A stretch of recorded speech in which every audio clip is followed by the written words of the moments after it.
Mr. Presiding. Thank you. Please be seated.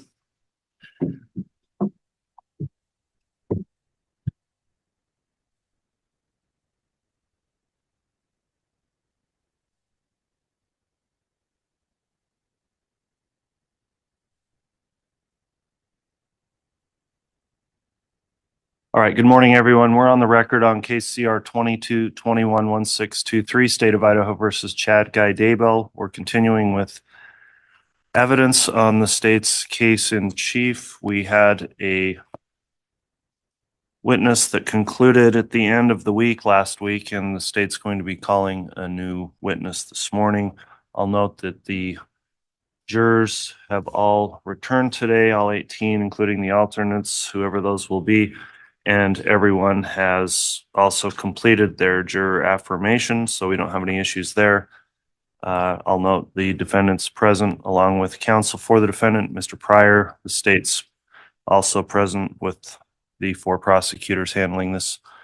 Is the state ready to proceed at this time this morning, Mr. Wood? Yes, Your Honor. Is the defense ready to proceed? Yes, Your Honor. All right, thank you. And as relates to the state's request this morning on cameras, the court's taking care of that. So, Mr. Wood, your witness will be able to come in and be sworn here shortly. We'll have the jurors brought back in if the parties are ready to proceed. Any questions about that? No, thank you, Your Honor. Okay. Mr. Bailiff, please, let's have the jurors brought in then.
All right, please.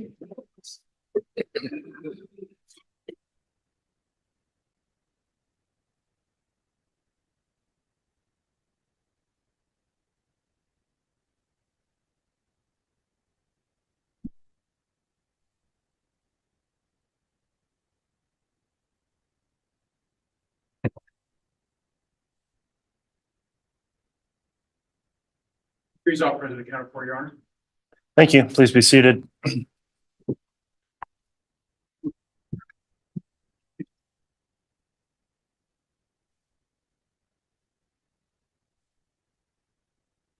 All right, ladies and gentlemen of the jury, thank you for returning. We are on case CR 2221-1623, State of Idaho versus Chad Guy Daybell. After the weekend recess, the court's confirmed the jurors are all back properly seated, and I've reviewed the juror affirmations signed by each of the jurors, confirming they followed the court's instruction relating to not investigating or discussing the case with everyone over the break. So thank you again for continuing to follow that admonishment as you have done so each day.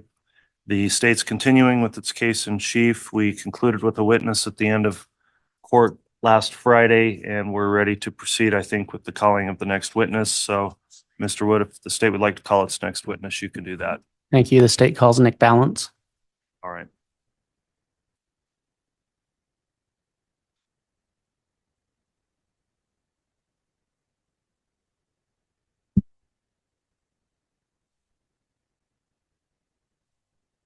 Affirmative testimony you're about to give will be the truth, the whole truth.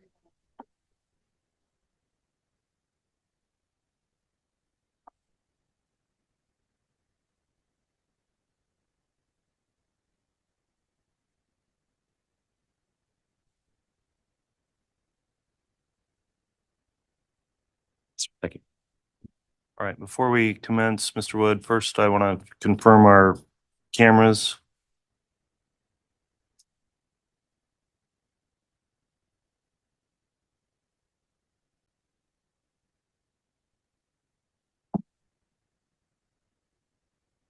Live, Judge. Okay. I believe it's Agent Balance, is that correct? Yes, sir. Correct. All right, Agent Balance, there's an exclusionary order in this case, so I'm just going to inquire before you start with testimony whether or not you have watched or viewed any of the trial testimony since it's been live streamed as well as open to the public here in court. Have you seen or observed in any way any of the trial testimony before testifying today? No, Your Honor, I have not. Okay, and have you discussed with anyone else their testimony they've provided in trial? No, Your Honor, I have not. Okay, thanks. Mr. Wood, then you can go ahead and inquire on direct. Thank you, Your Honor. And before I inquire, there are several exhibits in this case that have been stipulated to. Mr. Balance will be testifying to a lot of telephone and cellular data.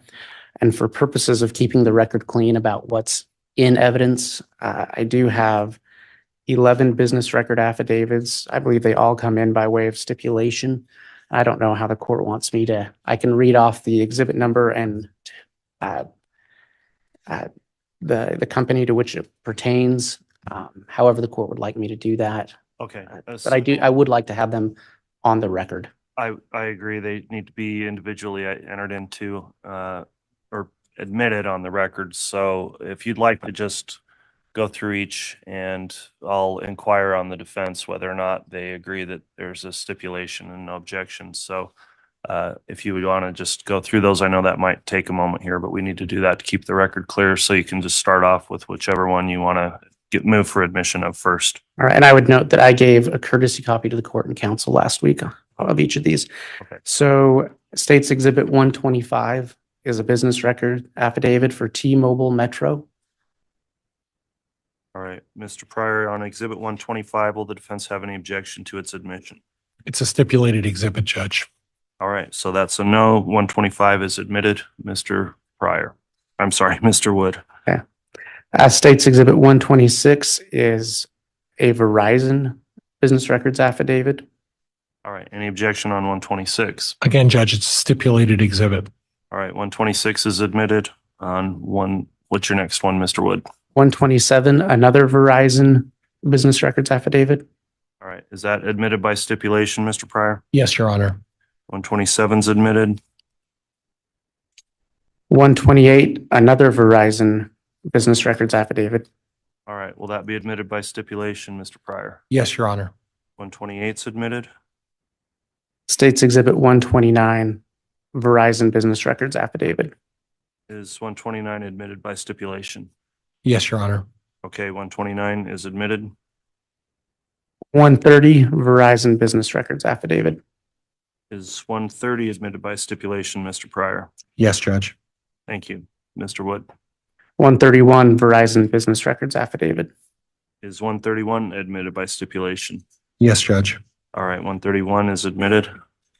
132 Verizon Business Records Affidavit. Is 132 admitted by stipulation, Mr. Pryor? Yes, Judge. 132 is admitted. 133 Verizon Business Records Affidavit. Is 133 also admitted by stipulation, Mr. Pryor? Yes, Judge. All right, 133 is admitted. 134 Verizon Business Record Affidavit. Is 134 also part of your stipulation, Mr. Pryor? Yes, Judge. All right, 134 is admitted. And the last one, 135, is an AT&T Business Records Affidavit. All right, is Exhibit 135 admitted by stipulation, Mr. Pryor? Yes, Your Honor. Very well. Each of those exhibits then, the court concludes, have been reviewed by the defense without objection. They're all admitted and part of the record. You can proceed then, Mr. Wood. Thank you. You're doing digital.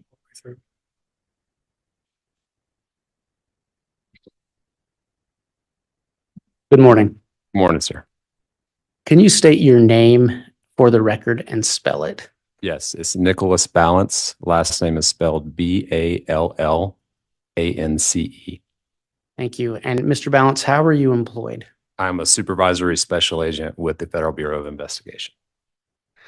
So is your proper title Agent Balance? That's fine. Agent, how long have you worked as a special agent with the FBI? Since June of 2016. And where are you currently assigned? So currently I'm assigned to the FBI's International Operation Division out of Washington, D.C. Prior to being a special agent with the FBI, were you previously employed in law enforcement? I was. I served as a deputy U.S. Marshal for 9 years prior to being with the FBI. And in your role in the FBI now, are you a member of a specialized unit within the FBI? I am. I'm a member of our Cellular Analysis Survey Team, or CAST for short. What kind of work does CAST do? In the simplest terms, CAST is a group of about 70 to 80 special agents and task force officers that specialize in utilizing cell records from a provider to determine the location, the general location of a phone at a specific date and time that might be of interest to an investigation. And have you used those techniques successfully in the past? Yes, I've used those techniques on hundreds of occasions to locate violent fugitives, to locate missing kids, missing persons, and really just a gamut of different investigations that the FBI conducts. How long have you been a member of CAST? Since October of 2019. And how long have you been using cellular records in investigations? So I've been using cellular records as a part of my investigations, both with the FBI and with the Marshal Service since 2007. Do you assist other agencies with this type of cellular analysis? I do. I regularly provide assistance to agencies, local, federal, and state throughout the country. How do those investigators usually come to contact you? So usually as a part of CAST, we also do a lot of training and presentations. So I could be contacted directly by someone that participated in one of those trainings, or law enforcement can reach out directly to our unit, and then cases could be assigned to me that way as well. I believe you might have already said this, but just in case, how many members does CAST have nationwide? It fluctuates, but approximately 70 to 80. How does one get selected to be on CAST? So there's an application process that you would put in to be a member of the unit, and then there are multiple trainings that span approximately 240 hours before you would be certified. And those are in the form of multiple training iterations that start with our CAST Basic, which is a 2 to 3 day training in which you would learn kind of from the foundation of what we do and not using any type of software to assist you, taking cellular records, and like I talked about earlier, putting those onto a map based on a specific date and time that may be of interest to an investigation. If you complete CAST Basic and you're invited to attend the next training, you would go to our CAST Advanced.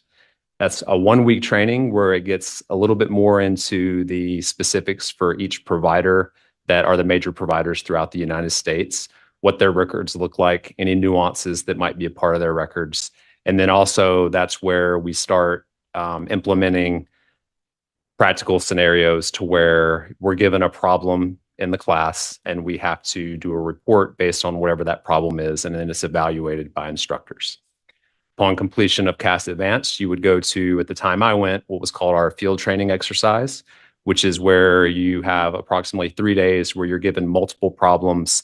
You don't get any support from instructors, and you have to solve those problems within a specific time and then present your findings on those. Upon completion of that, we have an additional 4 weeks where you would go to our what we call Certification 1 and Certification 2. As a part of that training, we have instruction from professors in the field of radio frequency. We have presentations from all the major providers, not only by their legal compliance representatives, but also by their engineers who set up the networks. They provide kind of an overview of how each specific network is set up. We went to see a network switch to see the actual physical infrastructure associated with cellular technology. And then upon completion of that, we're given a written test that we have to pass. And then the last 2 weeks, we do instruction on what's called drive testing, which is taking measurements of what the true cellular environment looks like for a particular area. And then we have a problem that we have to solve again that we take all the way to a mock court scenario that we have to present.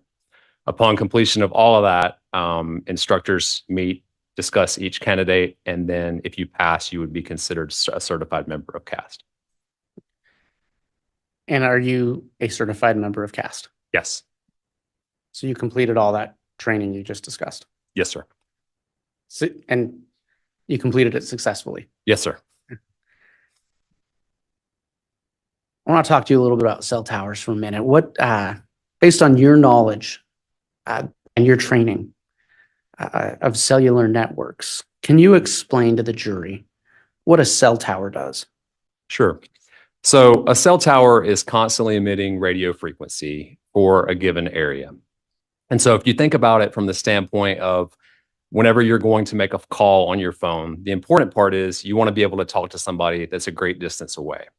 So phones work very similar to what a portable radio that you could go buy at an electronics store would works in the same way. So if you take that portable radio, you can communicate to somebody, but you're limited on the distance that you could communicate with them. So if our cell phone was only able to communicate down the street, it wouldn't necessarily be relevant for our day-to-day life. So what a cell tower does is it allows the cell tower to the cellular phone, instead of communicating directly with another phone, to communicate with that tower. Once it does that, that signal can be transmitted down the street or throughout the world to allow you to make a phone call to anywhere that a cellular phone has service. What is the range of a cell tower? So the range of a cell tower primarily depends on the area. So whenever network engineers are creating the network, they're ultimately doing it to support population or users of their network. So in an area like Boise, where there's a pretty high population, you'll see a lot of cell phone towers, and those towers are generally going to provide service out to the next closest tower. So like I said, in Boise, where you have a large population to support, the footprint of what that cellular tower is going to provide coverage to is smaller. When you start talking about Rexburg, which is a more rural area, there's less towers. So those towers are going to go out farther distances just because of the fact that the population is less dense there. So is it fair to say that cell towers are responsible for providing coverage to a particular area? Yes, networks are designed to provide coverage to its users. And can you explain what a sector of a tower is? Yes. So a traditional cell phone tower, if you're looking at it from the top and think of it as that radio frequency is going out in all directions almost as a circle. So to optimize their network, that tower is divided into 3 different sectors. So again, if you think about that circle and cutting it into a pie of 3 equal pieces, that's what a sector represents. So there's antennas on that tower that basically provide coverage to 120 degrees away from that tower. So if you think about that circle being 360 degrees, divide that by 3, that gives you the 3 equal sectors that cover approximately 120 degrees of that circle. And can you briefly summarize for the jury how a cell phone engages with a cell tower? Yes. So your cell phone, even in your pocket when you're not talking on it, is constantly scanning the environment to look for which tower and sector are providing the strongest signal. So that way, if you do need to make a call or receive a text message, your phone is already aware of what tower and sector it's going to utilize for that interaction. Okay. And how does a phone determine, or how is it determined what tower a cell phone connects with? So the phone is making that decision. And that's probably the most important part to remember that. The phone, whenever it's scanning and it's looking at the cellular environment that it's in, it's keeping a list of what that strongest tower is at any given time. So the cell phone selects the strongest tower and sector to begin an interaction with the network for whatever it is, be a voice call, email, whatever that might be. And will that strongest tower always be the closest tower? It can be, but also there could be obstructions in the way that it might choose a cellular tower that's a little bit farther away. So it's going to choose the strongest signal, not necessarily the closest. Do cellular companies record the activity of each of their customers? They do. So if you think about, maybe 15 years ago, whenever you got a cell phone bill, and not only did it include the amount that you owed the provider, you also had a list of all the different calls that were made on that specific account. So whenever you're looking at the recordings of what a cellular provider keeps on the specific account, that's what we're talking about. So that could be the date and time, the duration of a specific event, the direction, whether you received an inbound or outbound call, and that's on your call detail record. The difference with the records that what law enforcement look at is it also includes columns for location information. So what that includes is the tower and sector that was utilized for a specific interaction that you had with the provider. And I think you used the phrase call detail records. Yes. Is that the phrase usually associated with the records that the cellular companies keep? It is, yes. What pieces of, you kind of went over this, but what pieces of information are typically found in a call detail record? So typically, just like on the old phone bill, you'll see a date and a time. You'll see what type of transaction, whether it was a voice or a text message. You'll see the duration if it was a voice call. You'll see the number that was called or the number that called into the account. And then, like I mentioned, with the call detail records we're looking at, we'll also see columns that give us location information. Does the information captured on call detail records vary by provider?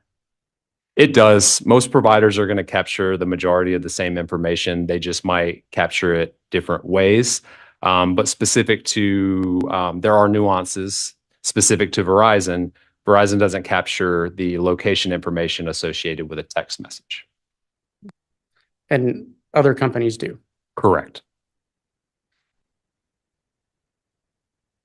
Do cellular providers maintain lists of where their towers are located?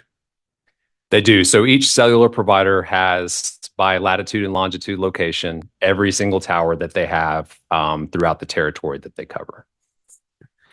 How do you use those types of records to determine where a phone was located? So if you think about the specific geographical area, let's just talk about Idaho. So if you look at a cellular provider's tower records for Idaho, I can take those records and place them on a map for the significant area that we're looking at. So again, let's just say for the state of Idaho. With that, I can then take the call detail records and marry each line in a call detail record up with the location of the tower and sector that was used for that specific event. So if you think about it from the standpoint of every tower, if you imagine it was a mailbox on a map, I'm taking each line as a letter and delivering it to that specific mailbox on the map. So what that enables me to do is anytime there's an interaction on those call detail records, I can see at that date and time what tower and sector was utilized. And how do you estimate the coverage area of a sector? So that goes back to, again, talking about looking at the population density is usually a good estimate, because whenever you see an area like Boise, the coverage area of a tower and sector is usually going to go out to the next tower and sector because they want to provide overlapping coverage to their customers. Again, I'll use a few analogies when I explain this, but if you think about in your yard, if you have a sprinkler system and a sprinkler head's only going out a couple feet, and then there's nothing hitting the grass for another 10 feet to your next sprinkler, you're going to have dead grass, just like you're going to have dead areas in cell service. Because of that, engineers, in order to optimize their network, provide overlapping coverage. So each tower is going to have overlapping coverage with the tower next to it. Is there a way to determine the actual coverage area of a sector versus how you just described? Yes. So we can do what's called a drive test, which is I briefly mentioned as a part of our certification process. And what this is we take equipment that has sensors and antennas, and we can place it. It's a portable unit that we can place into a car. And then we, in essence, like the name says, drive an area. And as we're driving, it's taking hundreds of measurements a minute of the location of where the drive test equipment is and what the cellular signal that it sees at any given time. So if you go to a specific area and drive basically every road, every area that you can get to, then what we can do is we can take all of that data, put it onto a map, and see what the true coverage of a tower and sector is versus what these estimates that I mentioned are. And is drive testing used in the cellular industry? Yes, drive testing would be the industry standard for determining the true coverage of a cellular footprint. Did you conduct a drive test in this case? I did. What was the area that you conducted your drive test over? So we conducted the drive test pretty much throughout Rexburg, all the way up to the area around St. Anthony and down just a little bit south of Rexburg. When did you do that? We did that in June of 2020. Was there an event that led to you performing that drive test? There was. I was contacted by law enforcement in June and was notified that they found the bodies of Tylee and JJ. And so immediately I worked out the logistics to get the equipment I needed up to the Rexburg area. And I believe I was over there within about 6 days after the bodies were found to conduct that drive test. Okay. And you mentioned going all the way from St. Anthony down to south of Rexburg. Why would you do such an expansive drive test for an area that goes so far beyond Mr. Daybell's property? Sure. So the investigation at that point was still ongoing.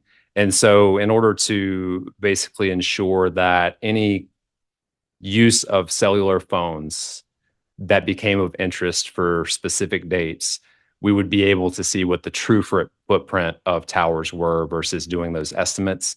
So basically, just because of the case itself and there was continuing investigation, that's why I chose to do a larger area. What is the equipment you use to perform a drive test? What is it called? It's called a Gladiator Autonomous Receiver, or GAR for short. And can anyone go to Walmart and pick up a GAR? No. So when I talked about doing a drive test, the GAR is kind of it's a multiple component device. What that means is it not only includes the sensors, antennas associated with getting the readings of the cellular signal, it also includes a computer. It also includes the software that the FBI utilizes to get those raw measurements and get them all the way to a map so that we can utilize it as a part of an investigation. Okay, so it has, just to make sure everyone understands, a physical and a software component. Yes, the company provides a physical and a software component. And you mentioned scanners in that equipment. Are the scanners within the GAR restricted to law enforcement? No, they are not. The GAR unit itself, is that restricted to law enforcement? Yes, so the company that sells the GAR Gladiator at least the last time I checked, they only sold to law enforcement. And you testified that you conducted this test in June of 2019? In June of 2020. June of 2020, I apologize. Thank you.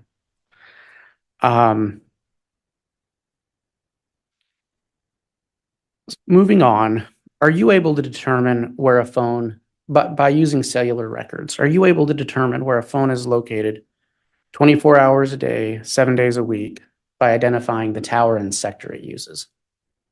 No. So that's where I talked a little bit about before. We need a line on a call detail record at a specific date and time. And that's what allows me to give an estimate, is if I have a specific date and time where the phone interacted with the network and then the tower and sector that was used. So again, with the analogies, but if you think about it where you have a neighbor and you know what they drive. So if you look out the window at 9:01 in the morning and you see their car in the driveway, and then you go about your business and you go back 30 minutes later and the car's still in the driveway, you can't say what that car was doing for that time whenever you weren't looking out the window. The records are the same way. So whenever I have a record, I can make an estimate based on the tower and sector that was used. But if there's no use for a period of time, I can't make an estimate during that period of no use. And again, does the cell phone always select the geographically closest tower? No, it's going to select the strongest signal that it sees. But so a phone, even if it doesn't select the closest tower, it will select a tower within the coverage area. Is that accurate? Yes, that's correct. And that's why we conduct a drive test, is because a phone, in order to utilize a tower and sector, has to be able to see that tower and sector at the location where it is. So regardless of the phone selecting the closest or a slightly more distant tower, the phone's approximate area can still be estimated, correct? Yes. We've been talking about cell records. Are you familiar with Google location records?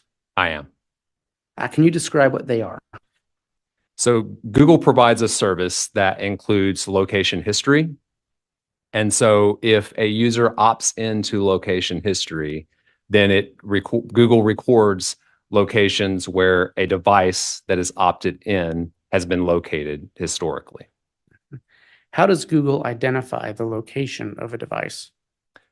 A few different ways. One way is by the GPS within the phone, which is basically telling the lat long of where the phone is located at any given time.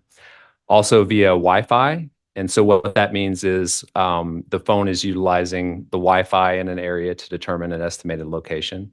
And then also via cellular signal, which is where Google was giving an estimate based on the cellular towers that a phone sees.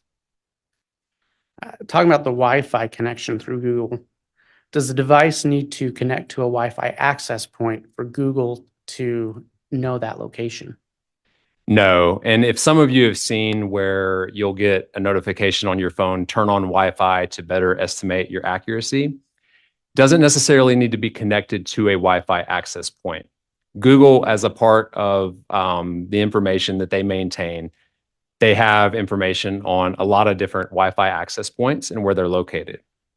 So as an example, if my phone, I'm nearby a Wi-Fi at a McDonald's, if Google knows where that Wi-Fi at the McDonald's is and knows that my phone sees that Wi-Fi, I don't need to be connected to it for Google to make an estimation that I'm close to where that McDonald's is. Do the Google location records reflect information on the accuracy of their records? Yes. So Google provides a margin of error associated with each line in their location record.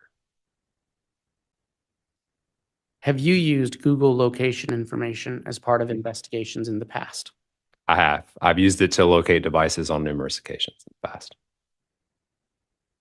Speaking to both cellular records and Google location records, are you able to pinpoint the exact location of a phone? No. My estimate is based on the records that I'm reviewing, and depending on what those records are, that's going to affect how precise I can say on my estimate of a general location of a phone. And are you able to pinpoint the exact location of a person with cellular records? No, I'm looking primarily at devices that are reporting to different providers, not specifically a person. I think that's a common mistake. Whenever I'm evaluating records, I'm attempting to locate where the phone was.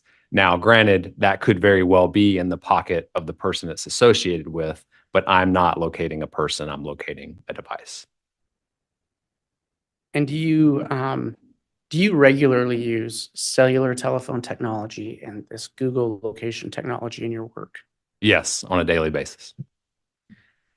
Have you ever provided instruction in the field of historical cell site analysis? I've conducted numerous CAS basic courses throughout the United States, and then I've done presentations throughout the United States and Mexico and in the United Kingdom. And have you ever provided expert testimony on this subject matter in the past? I have. Speaking about the records we've talked about, in addition to that, does CAST use any other type of records other than what we've been discussing? So yes, CAS uses basically any of the records that we can obtain via a search warrant, and different providers provide different types of data sets that we can utilize. And primarily what that gives me is if there's a record that has a specific line that has a date and time, I can give an estimate of where a phone was located. Did you receive any records like that in this case? Yes, but none that were used as a part of my reporting. Agent, you did mention that you did examine records in this case. Yes. What records did you examine? So numerous call detail records associated with multiple phones, as well as Google location history. Are the records you relied upon to create this report voluminous? They are. And did you prepare a report that would summarize your findings that were relevant to this investigation? I did. Did you prepare this report in anticipation of testifying in this trial? I did. Do you believe that this report would aid the jury in understanding the various cell phone records you reviewed? I do. Was your report peer-reviewed by another member of CAST? It was. Your Honor, I'd ask that the witness be handed State's Exhibit 156, which is a thumb drive. Courtesy copy has been provided to court and counsel.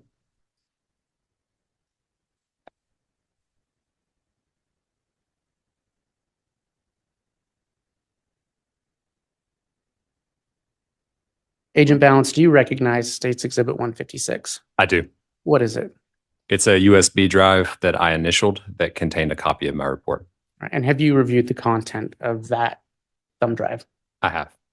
And is that a true and accurate representation of the report you prepared? Yes, it is.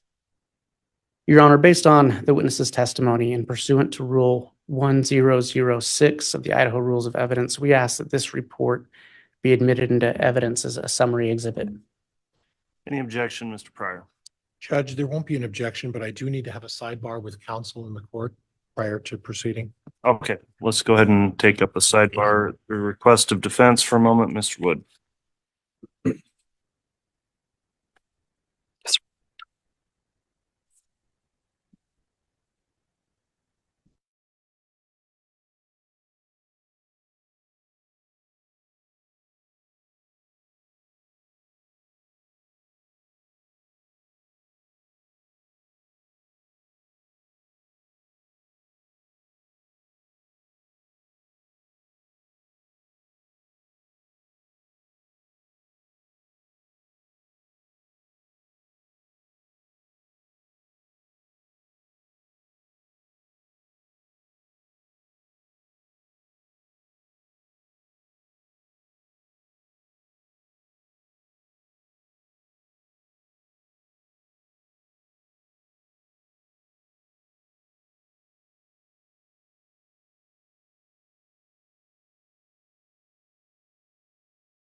All right, we had a brief sidebar just discussing evidence and discussing with both the state and the defense that there's additional information in terms of the data that led to this summary that is or will be admissible in the case. So when that matter comes up specifically, we'll take it up. And Mr. Wood, at this point, Exhibit 156 was offered, and based on that discussion on the sidebar, Mr. Pryor, is there any objection to 156 being admitted at this time? Judge, as previously noted, there would be no objection to all of this data.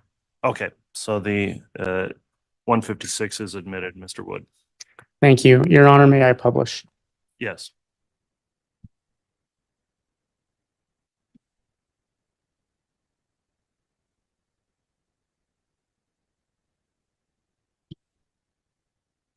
And I'll be doing that through HDMI.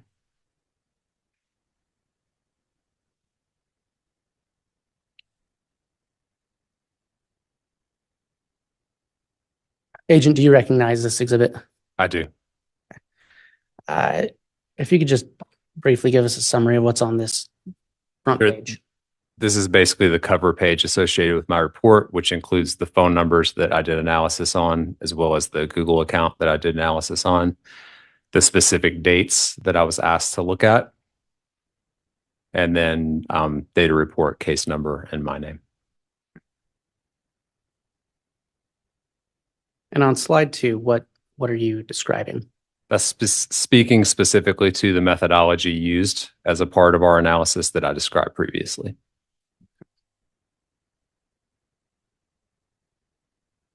And slide 3. The same thing, just specific to the Google location history. So in preparing this report, just to be clear, you relied on cellular records like we talked about, meaning that the records of phones interacting with cell towers. Is that Correct. fair? And then on Google location data. Relied upon records we received from Google associated with the Homer J. Maximus @gmail account. And through your investigation, we'll get to that in a minute. Tell us about slide 4. So this is whenever I spoke to earlier about cellular towers and their locations kind of following what population looks like. So as you can see in Boise, the population is higher, and you're going to see the towers are much more dense. And as you go out into the rural areas of Idaho, you see that those towers are farther apart, and they're going to provide coverage to much larger footprint.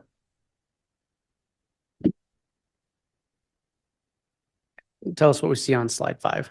This is just an example of what cellular towers can look like. So the traditional tower, kind of the second from the left, as well as providers' attempts to hide the towers to be more aesthetically pleasing via a cactus or a tree.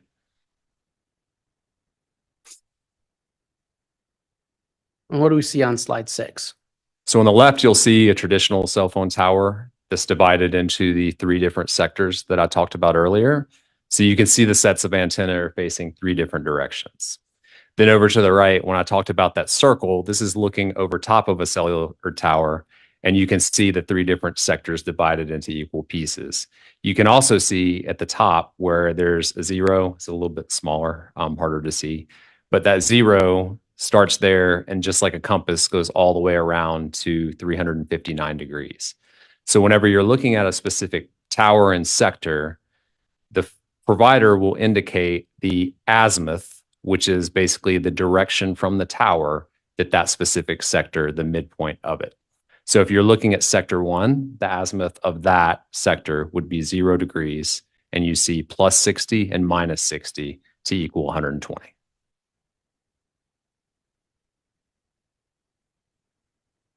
A lot of information on this slide. What are we looking at?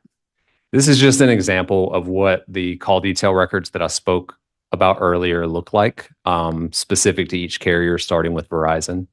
And so what you'll see is the information I indicated, like the date, time, as well as on the right side, you'll see what starts with first serving cell site, first serving, it's kind of cut off, but that's showing the tower and sector that I would correspond with the tower list in order to place that on a map. And page 8, what are we seeing there? The same thing, just an example from AT&T, and you can see how the records and columns differ slightly, but still contain information as far as the date, time, originating number that starts the call, terminating number that ends the call, as well as the location information on the right side associated with the tower and sector that was used. What are we seeing on page 9? And then just to repeat, the same type of call detail record for T-Mobile. Page 10, what is that? So that's looking at how we would look at the Google location history. And so there you can see date and timestamp, the estimated latitude and longitude, and then the confidence column, which is what I spoke to earlier, as far as the margin of error that Google estimates that specific line. And then a device tag, which is a way for Google to associate a specific device that was utilized on the account that was reporting that location information. In that, I think you called it a confidence column. Are there two different sources of information? And I get this is just an example, but if you can point out kind of those different sources of information and the numbers associated with those. Yeah, so specific to this case, Google location history included locations that were derived from GPS, Wi-Fi, and cellular. That column there is where we can determine how that specific location was derived. And the number next to it, what is that number? To the left or to the right? To the left. To the left, that's the margin of error associated with that specific location in meters.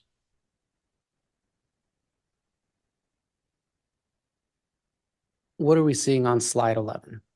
So whenever you get into my report, those lines that are from a call detail record, I represent with basically a call information box so that way you can see the specific location that's mapped, what that record indicated for date, time, direction of the call, type of call, and then the azimuth or direction from that tower that interaction occurred, as well as any associated number for if it's a call or a text message.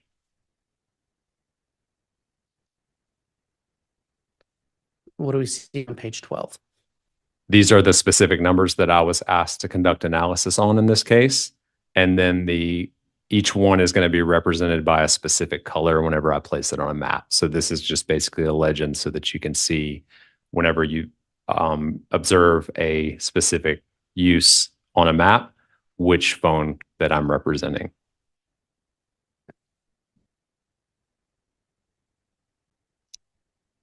And what are we seeing on page 13?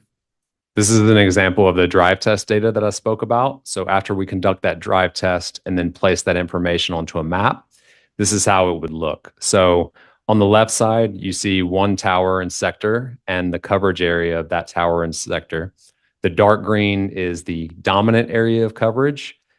And then the lighter green is just the coverage area. So what that means is if the phone is within that darker green, it would likely select that tower and sector in order to have an interaction, but it could also be anywhere in that lighter green and still see that specific tower and sector. Then on the right, you're seeing two different towers and sectors, one at the top right represented in red, and the tower and sector at the bottom right, coverage area represented in yellow. And then you can see the orange area is where there's overlapping coverage between those two towers and sectors.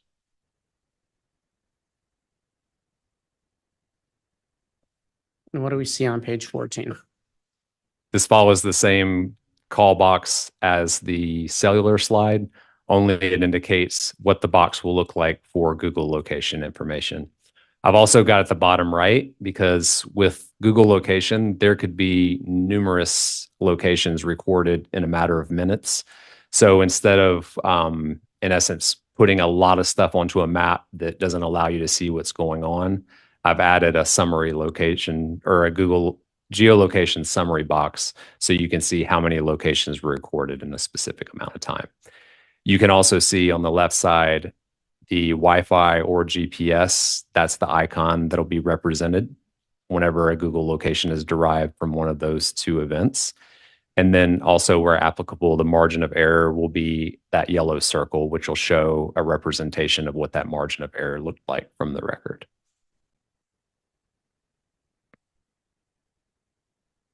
What do we see on page 15? Locations of significance with this investigation. And if you would just go down and read those items. Sure. So the burn pit location, which is on Mr. Daybell's property, Tylee Ryan body location, which was on Mr. Daybell's property, and same thing for JJ Vallow. Chad Daybell's residence, Lori Vallow's residence, Alex Cox's residence, the location of the Salem Church, location of a Holiday Inn Express in Springville, Utah, Evergreen Cemetery in Springville, Utah, a Walmart located in Rexburg, Wireless Revolution, which is also located in Rexburg, a store that is associated with cell phones and AT&T, Brigham Young University Library in Rexburg, Sportsman's Warehouse down in Idaho Falls, and then a Marriott Residence Inn in Kansas City, Missouri.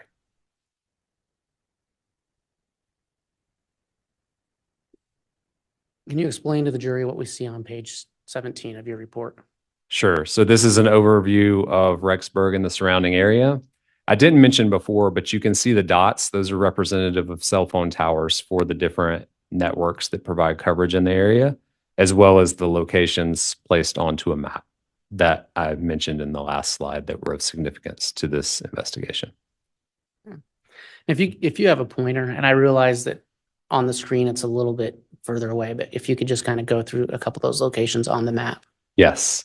So the green marked CD is for Chad Daybell's property. And I know I mentioned other locations on that property, but whenever you zoom out, there's no way that I could add all of those and they would be representative of the specific location. Below that is the Salem Church, Walmart in Rexburg, Wireless Revolution, L for the library on the university grounds, and then LV for Lori Vallow's apartment.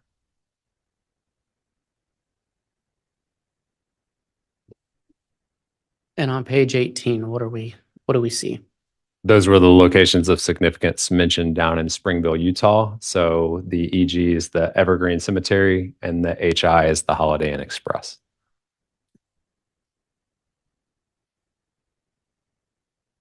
So, Agent, were you asked to look at a couple of or some specific dates as part of your investigation? I was. We just saw a slide that said September 9th. Was your involvement in this investigation concurrent with other investigators working on this case? It was. And what was significant about the date September 9th to you? So based on conversations that I'd had with investigators, they had determined that September 8th was likely the last time that Tylee Ryan was photographed alive. Okay, thank you.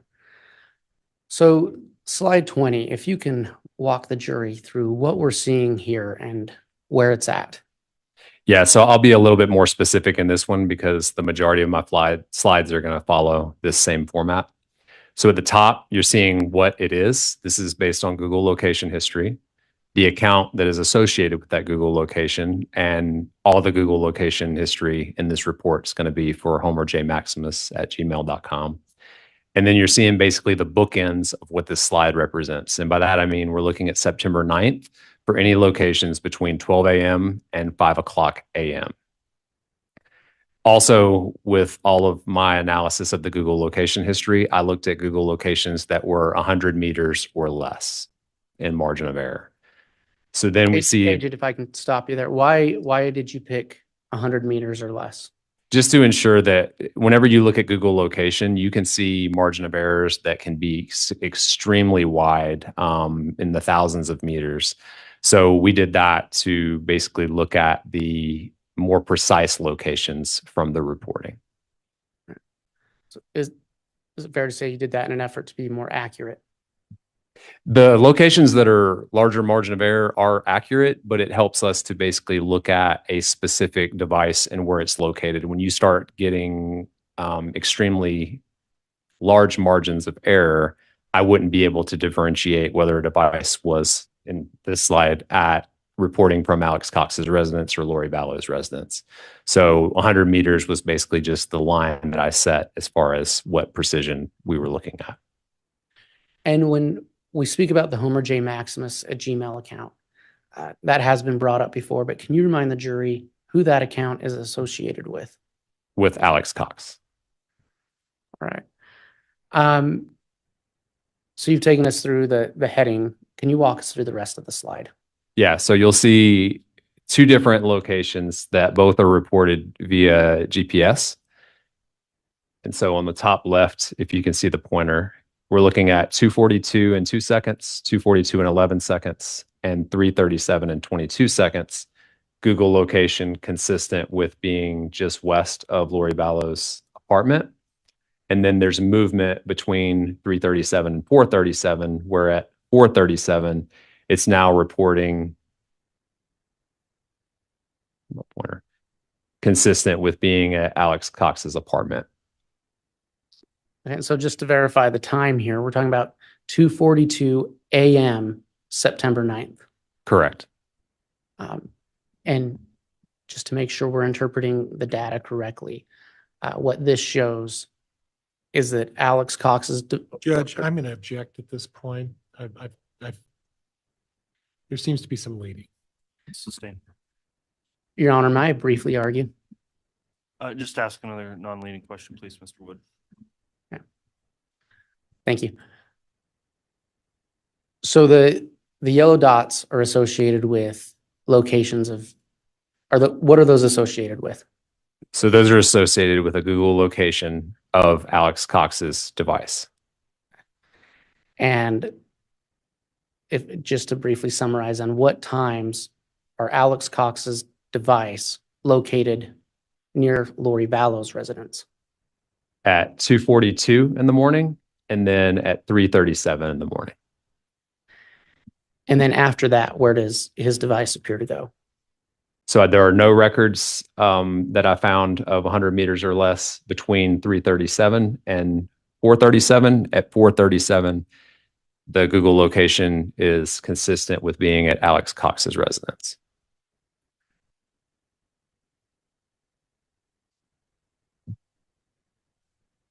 Agent, what do we see on slide 21? So again, I'll go through this a little bit more in detail just because it's the first time you're seeing a tower and sector being mapped. So at the top, it's tower interactions, cellular tower interactions. And then below that, I'm going to indicate which phone numbers are associated with what I mapped. And then again, with the bookend of what times I was looking at. So this specifically is looking at September 9th from 7:20 in the morning until 8:04 in the morning. The tower at the top is associated with the 0143 phone, which was associated with Chad Daybell. That's utilizing a tower and sector that provides coverage to the Chad Daybell residence. And then there are multiple text messages and then a call at 8:03. And then, as I mentioned before, Verizon does not record the location information for text messaging. So because of that, we can see that the text messages are being exchanged with the Lori Vallow 4652 phone, but we don't see the tower and sector that her phone utilized in those text messages. We do, however, see on the phone call that occurs at 8:03 from the Daybell 4652 phone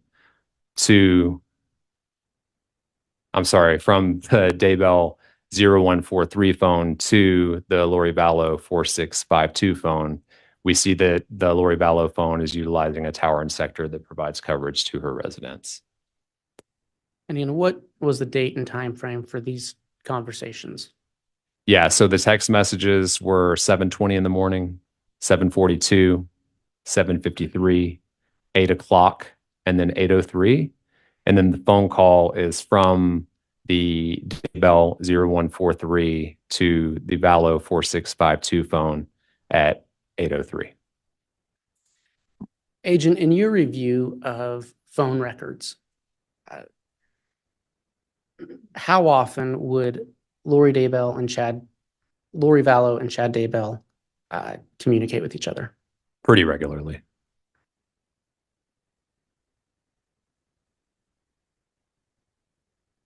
So slide 22, wow. What are we seeing there? Okay, so this is a different phone associated with Chad Daybell, ending 9374. This is on the Verizon network, and it's utilizing a tower and sector that provides coverage to the Daybell residents to make an outbound call to a phone associated with Alex Cox, ending in 9120.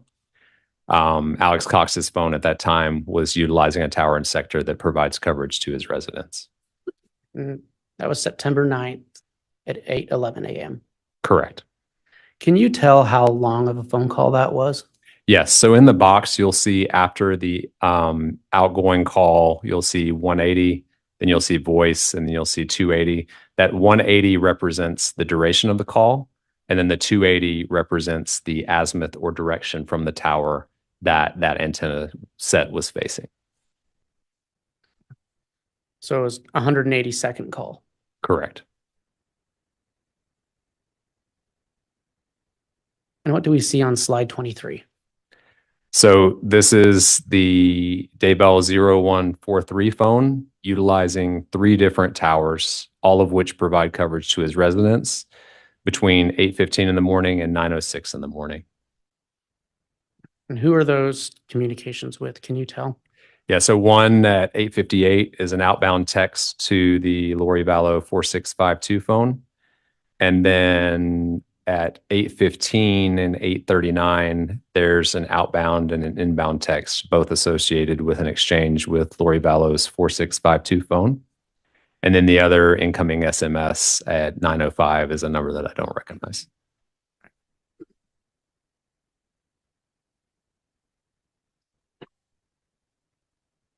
Agent, what are we seeing on slide 24? This is showing from the previous slide the 3 towers that were utilized and the true coverage area obtained via the drive test. And so what you can see is there's coverage represented by red on the top right. The next one over to the left is in green, and the bottom left is in yellow. But the orange color represents a overlapping coverage area. So usually that's significant as a part of my analysis, because if a phone utilizes multiple towers in close proximity in time, I can estimate that that phone needs to be or has to be within that overlapping coverage area, depending on how far apart in time they were, or at least close to that overlapping coverage area. So if we go back a slide and where I'm pointing the mouse, are those different towers that are being utilized by Chad Daybell's phone? Yes. So if you're looking starting on the right at 8:39 in the morning, it utilizes the tower in St. Anthony, 8:58, the tower in Parker, and then 9:05, the tower to the far southwest. So within that 26-minute window, you're looking at the phone would need to be near those overlapping coverage areas. Otherwise, you would have to, in essence, be in one coverage area and move to another one in order to get service from that particular tower and sector. And so again, slide 24 is a map of that coverage area. Correct.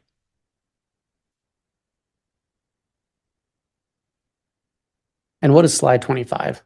That's just zoomed in, showing that all 3 of those towers provide coverage to the Daybell residents.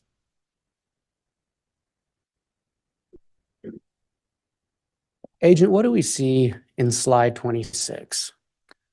So here we're seeing Google location history associated with one of Alex Cox's devices, indicating that at 8:49 in the morning, it's consistent with being down in the area of his apartment. And by 9:15, it's consistent with being just south of Chad Daybell's property. And can you point those locations out to the jury For sure. and the times associated with those locations? So that's the Google location at 8:49 and 19 on the bottom left of the screen. And then at the top is at 9:15. And what are I should have asked earlier, what are the margins of error associated with those hits? 8 meters at the bottom and then 3 meters at the top, both reporting via GPS.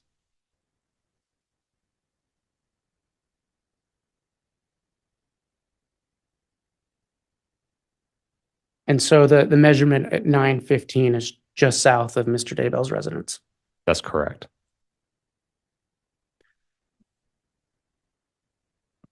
Agent, what do we see on page 27? So here you're seeing Google location history associated with a device reporting from Alex Cox's Gmail account. And you're seeing multiple different locations that were mapped during that time window. So the first one that we see is at 9:21 and 36 seconds. And Agent, I'm sorry to interrupt, but if you can use the pointer Yeah, for sure. and show the Sorry. jury which box and you're pointing to as you go through these. Yep. So at 9:21 and 36 seconds, we see a Google location history reported or data line that shows a margin of error of 6 meters, very close in proximity to the area where Tylee was found. And then we see at 9:22 and 50 seconds, a location over here that is a 3-meter margin of error. And then we see 2 additional at 10:39 and 10:57. The 10:39 has a 43-meter margin of error, which is that larger yellow circle. And then 10:57, we have a 5-meter margin of error, again, in the area where Tylee's body was found. Agent, did you personally go to this property? I did. Was there anything significant to you on the northwest corner where there is the hit at 9:22? Anything significant to you in that area? There's a gate that allows you to access the property via vehicle right there. That's actually how we entered the property with the drive test equipment.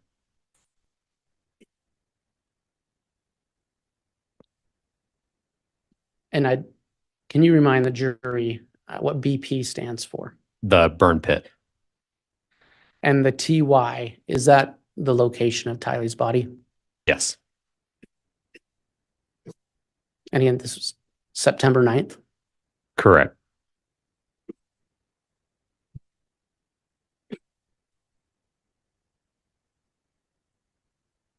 Take a quick break here, Mr. Wood. Yeah.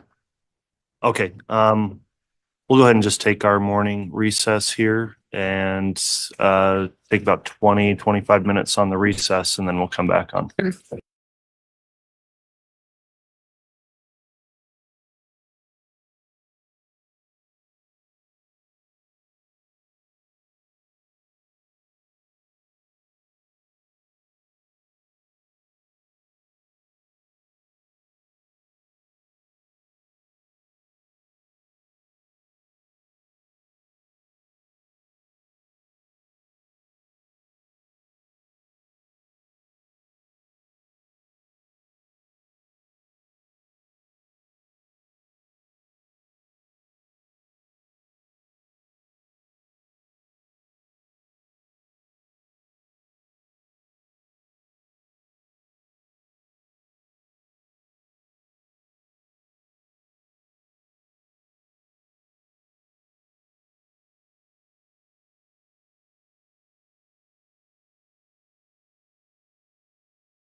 All rise.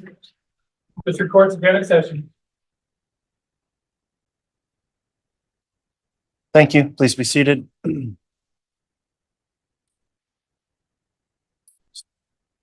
All right, let's have the jurors brought in, please.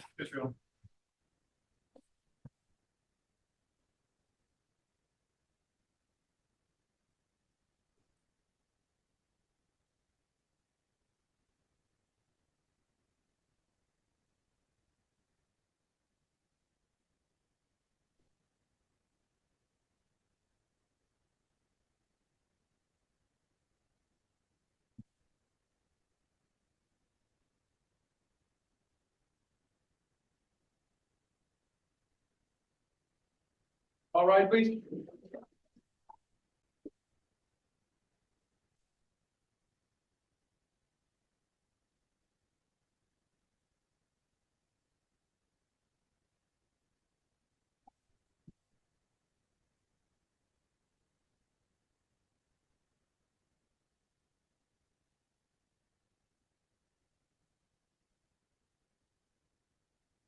Stop President Counter for Your Honor. Thank you. Please be seated.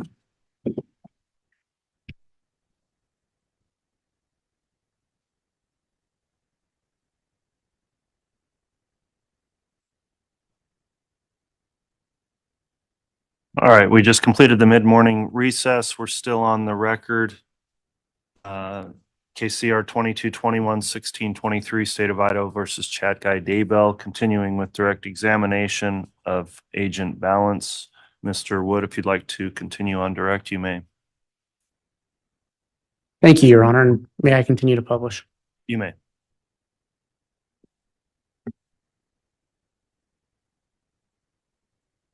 Agent, before the break, we had just left this slide, so just for purposes of continuity, if you just very briefly re-summarize this slide so we can move to the next. Sure. This was looking at Google location history associated with a device for Alex Cox and locations in and around the Chad Daybell property between 9:21 and 10:57 in the morning.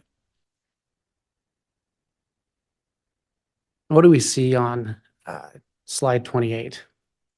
So this is looking at a tower and sector that provides coverage to the Chad Daybell property and the Chad Daybell 0143 phone and its use between 10:35 in the morning and 12:20 that afternoon.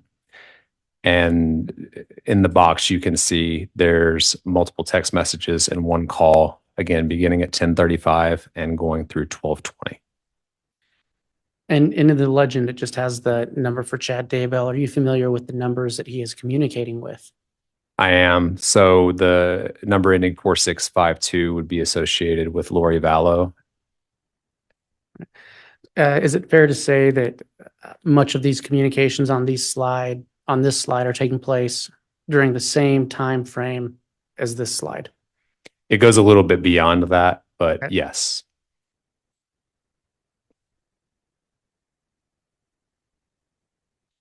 And what do we see on slide 29? So that's looking at the dominant and coverage area of the tower that was used from the previous slide, indicating that that tower does provide coverage to the Chad Daybell property.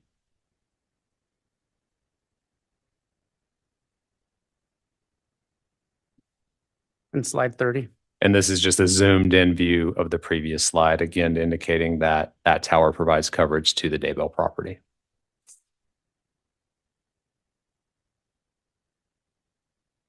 And what do we see in slide 31? So this is Google location history, again, associated with the account for Alex Cox's device. Starting at 11:42 in the morning, there are two locations reported to Google up here. One is at 11:45, 28-meter margin of error, and then one just preceded that at 11:42 with a 4-meter margin of error just north of Chad Daybell's property. And then at 11:46 and 11:47, there's two additional Google locations reported consistent with southbound travel away from Chad Daybell's property. And again, that's September 9th. Correct.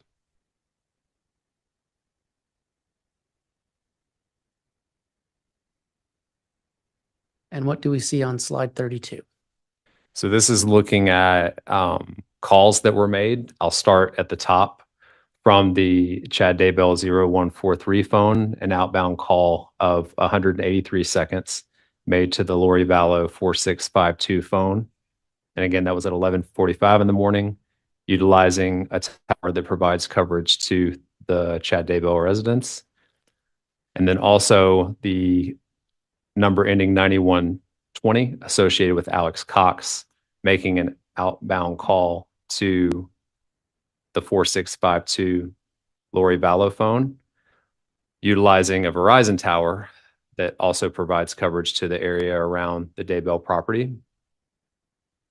And then the location of the Lori Vallow 4652 phone whenever it received those calls consistent with being down in the area of Rexburg.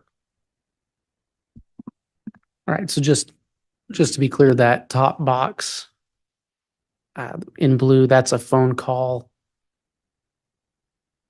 from a phone associated with the Chad Daybell to Lori Vallow. That's correct.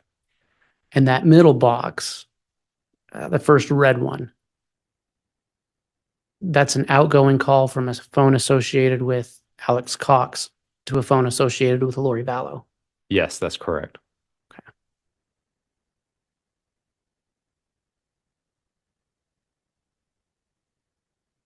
And again, just for clarity, these symbols here, if you can just remind the jury, just since we came in off that break, what those describe? For sure. Those represent the specific sectors on that tower that were used. So you can see those shapes or wedges. They represent approximately 120 degrees of that piece of pie that I mentioned earlier from the circle.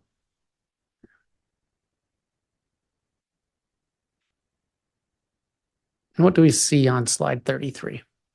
So that's specific to the Verizon tower that was utilized by the 9120 phone associated with Alex Cox, and what that coverage area looks like. That does include Chad Daybell's property in the area to the south.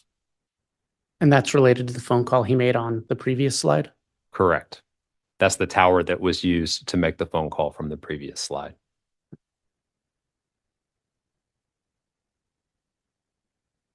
And slide 34. And again, this is just a zoomed in view of that coverage map.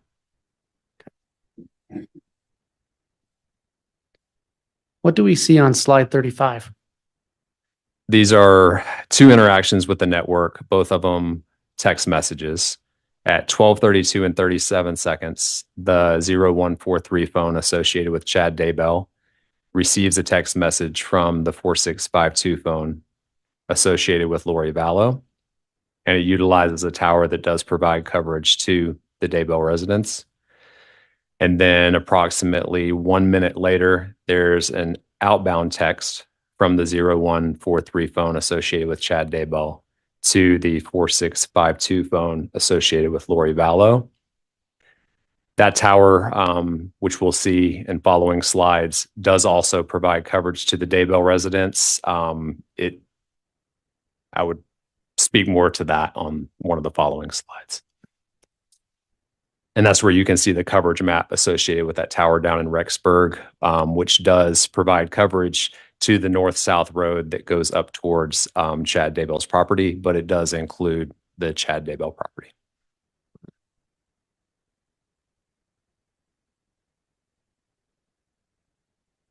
And what is significant on slide 37? So this is a call a few minutes later, or an inbound text message a few minutes later received by the 0143 Daybell phone from the 4652 Lori Vallow phone. This tower does not provide coverage to the Daybell residents and would be consistent with that 0143 phone traveling away from the residence. And is that moving in a southern direction from the home? Yes, sir. South towards Rexburg.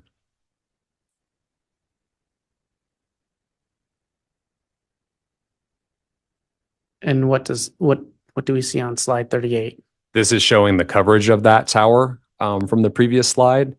and showing basically that it provides coverage to a little ways north of Rexburg, but it is zoomed to the viewpoint that shows the coverage, which does not include Chad Daybell's residence.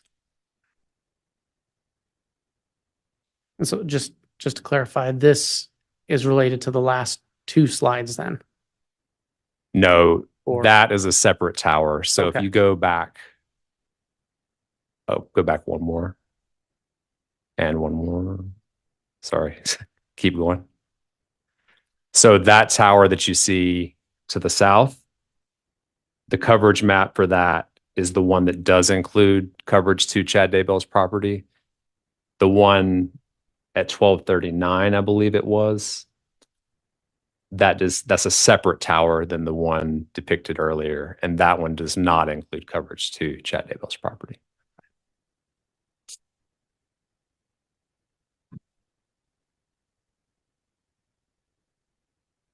What do we see on slide 39? So this is looking at between, on September the 9th, between 1243 and 1249, tower usage by the 0143 phone associated with Chad Daybell, the 9120 phone associated with Alec. Yes, ma'am. Associated with the 0143 phone. Tower usage associated with the 9120 phone, which is associated with Alex Cox.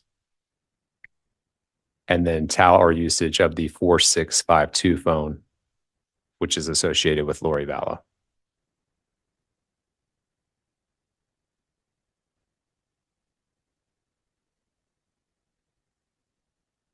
And what do we see on slide 40? So this is looking at the coverage maps of the different towers that were utilized in the previous slide. And so is it fair to say that the phones we were looking at in the previous slide, the 9120, the 0143 are within the Rexburg area at that time? Correct. You'll see from the drive test data that the Verizon tower that is utilized by the phones associated with Alex Cox and Lori Vallow actually do extend up pretty far north and could potentially include the Daybell property. But the tower use of the 0143 phone used by Chad Daybell is depicted in orange, which does not include Chad Daybell residence and provides coverage to the Rexburg area. Can you point that out to the jury, that area? For sure.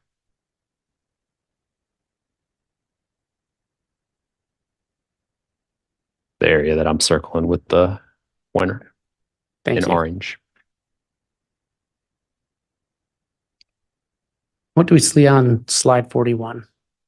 So this is zoomed in where it shows the coverage area of the Verizon tower utilized by phones associated with Alex Cox and Lori Vallow, as well as coverage in orange associated with the 0143 Chad Daybell phone.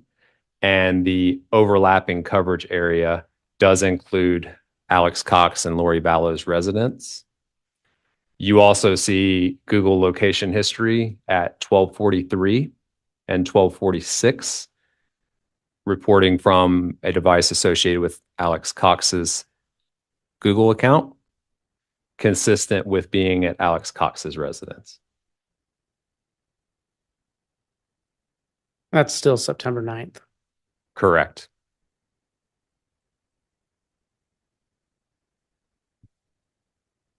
Agent Balance, were you asked to look at cellular and Google data related to on or around September 23? I was. I'm sorry, of 2019. I was. Yes, sir. And why was that? In conversation with investigators, it was determined that the last photograph of JJ Vallow alive was on September the 22nd.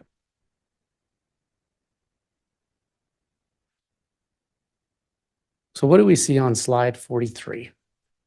So here we're looking at September 23rd between 3:59 in the morning and 8:35 in the morning. Multiple outbound text messages and one inbound text message. And these exchanges are all between the 0143 phone associated with Chad Daybell and the 4652 phone associated with Lori Vallow. The tower and sector that was used by the 0143 phone provides coverage to the Chad Daybell residence. And I think you said it, but what is the time of that first message? That's at 3:59 in the morning, and that is an outbound from the 0143 phone associated with Chad Daybell to a phone associated with Lori Vallow.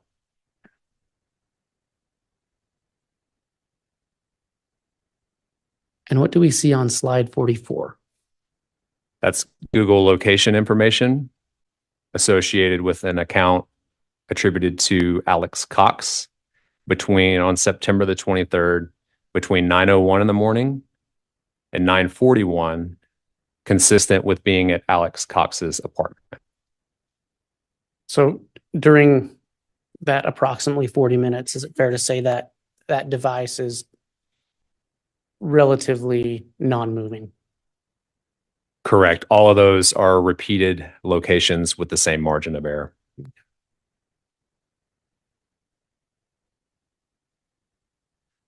And what do we see on slide 45? So this is mapping out a phone call that was made from the 9374 phone associated with Chad Daybell, utilizing a Verizon tower that provides coverage to the Chad Daybell residence. And the call is made to the phone number ending 9120 associated with Alex Cox. What time is that phone call made? That's at 9:25 in the morning. How long are you able to tell from the cell data you received, or the call data, how long that phone call was? Yes. So you can see after the type, the 38, that represents a phone call of 38 seconds. And this is September 23rd. Yes, that's correct. What do we see on slide 46? That's just showing the tower and sector that was used in the previous slide, what the coverage looks like for that Verizon tower, and that it includes the Chad Daybell residence. And 47? It's just a zoomed in version of the previous slide, again, to show the coverage that includes the Chad Daybell residence. What do we see on slide 48? So this is showing activity on the 0143 phone associated with Chad Daybell, as well as activity on the 4652 phone associated with Lori Vallow. Specific to the 0143 phone, there's 3 different towers that are utilized, all of which provide coverage to the Daybell residence. And then there's the tower that is utilized by the phone associated with Lori Vallow is utilizing a tower in Rexburg.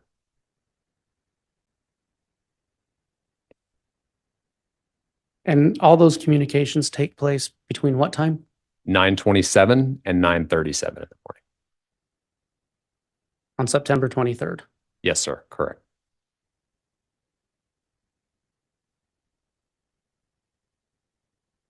What do we see on slide 49? So here we see starting at 9:45 and continuing through 9:49, Google location history associated with Alex Cox's Google account, showing the device that was reporting to that account consistent with movement away from his apartment north on Highway 20. And is that traveling towards Chad Daybell's property? Are you aware? It is.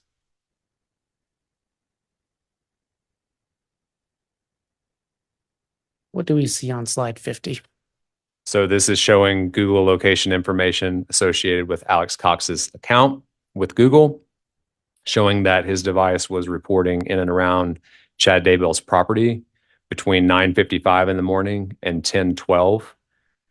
And then specifically on the top right, there are 2 locations reported via GPS. One of them is at 9:56 with a 4-meter margin of error. The other one is at 10:02 with a 3-meter margin of error. which are close in proximity to where JJ's body was found.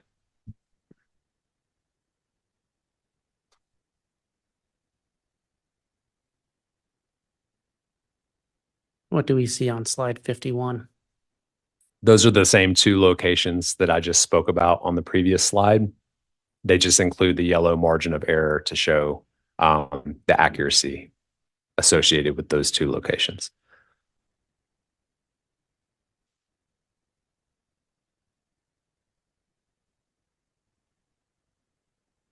What was significant on slide 52? So this is looking at the usage of the 0143 phone associated with Chad Daybell. The two different towers that were utilized between 9:30 in the morning and 10:27 in the morning on September the 23rd. So you see on the right, there's multiple outbound calls and text messages, as well as one inbound text message. All of those are exchanged between that phone and the 4652 phone associated with Lori Vallow. And then you see the tower usage down here. Two of those, one an outbound call and then one an incoming SMS or text message, are associated with the 4652 phone attributed to Lori Vallow. So the significance that I talked about earlier, as far as looking at whenever two different towers are utilized, that phone would need to either be, depending on the time, within the overlapping coverage area or in close proximity to that overlapping coverage area.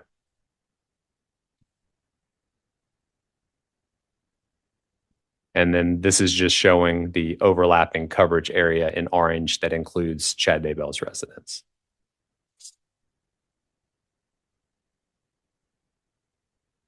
What is slide 54? And that's just a zoomed in version of the previous slide. And what do we see on slide 55? This is showing Google location information on September the 23rd, between 10:12 in the morning and 10:20, consistent with a device associated with Alex Cox reporting Google location information showing at 10:12 in the morning, consistent with being nearby the Daybell property, and then at 10:20 being back down, consistent with being in Rexburg. On September 23rd. Yes, sir, that's correct.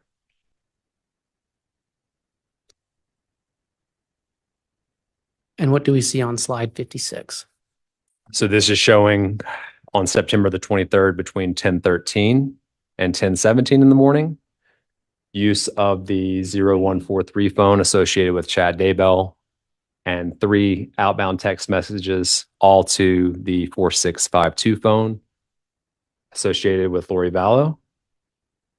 Those are at 10:16, all at 10:16.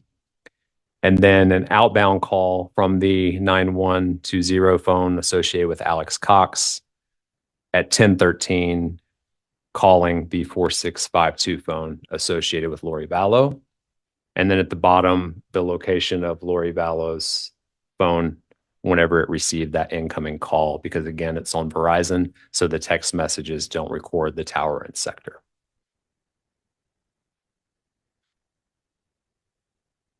Agent, did you look at any other times where the Homer J. Maximus account showed up at or near Mr. Daybell's residence?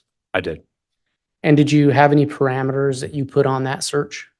Yeah, so the same parameter that I mentioned earlier, where I was looking at any location that had a margin of error of 100 meters or less for the Google location history. And did you include those at the end of this report? I did.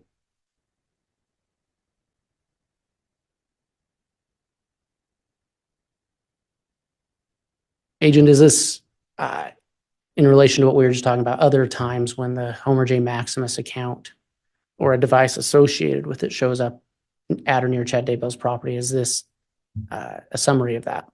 It is. It just does not include the 2 dates that we just went over. It includes other dates in addition to those. So what do we see on slide 105? So this is Google location reporting associated with Alex Cox's Gmail account for a device reporting on August 7th between 1:09 and 1:20. The locations as indicated on the map, consistent with being at the Chad Daybell property.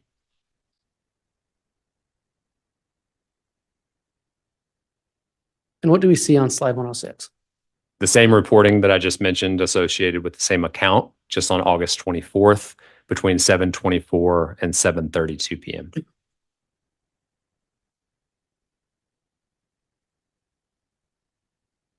And slide 107. Location information associated with the same account that I just mentioned, on September the 6th between 12:42 and 12:54 p.m.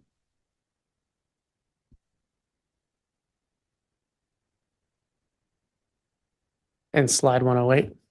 The same account associated with Alex Cox, indicating a device reporting on September 25th between 10:05 in the morning and 10:23 in the morning in the vicinity of Chad Daybell's residence.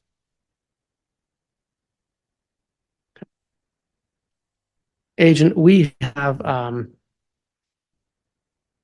over a lot of data in terms of cell coverage and GPS, Wi-Fi hits. I just want to go back over a few slides for purposes of establishing time. Sure. I'm going to start on slide 20. And like I said, we've already gone over this slide, but just for purposes of establishing the time, time frame wise, what happened in this slide? So a device associated with Alex Cox's Gmail account was reporting on September the 9th at 2:42 and 3:37 in the morning, consistent with being just west of Lori Vallow's apartment. And then at 4:30, from 4:37 to 4:41, it's reporting consistent with being at Alex Cox's residence. All right, and on slide 22, in terms of the time frame of this call, what is the time? So that call occurs at 8:11 in the morning from the 9374 phone associated with Chad Daybell to the 9120 phone associated with Alex Cox. That's on September 9th again. Correct. Okay, I'm going to go to slide 26. What do we see in terms of time on this slide? So there's two locations, one at 8:49 in the morning on September the 9th, one at 9:15 in the morning on September the 9th from Alex Cox's Google account, which is consistent with travel between that time frame from Rexburg towards Chad Daybell's residence. On September 9th. Yes, sir, correct. And slide 27, in terms of the time frame.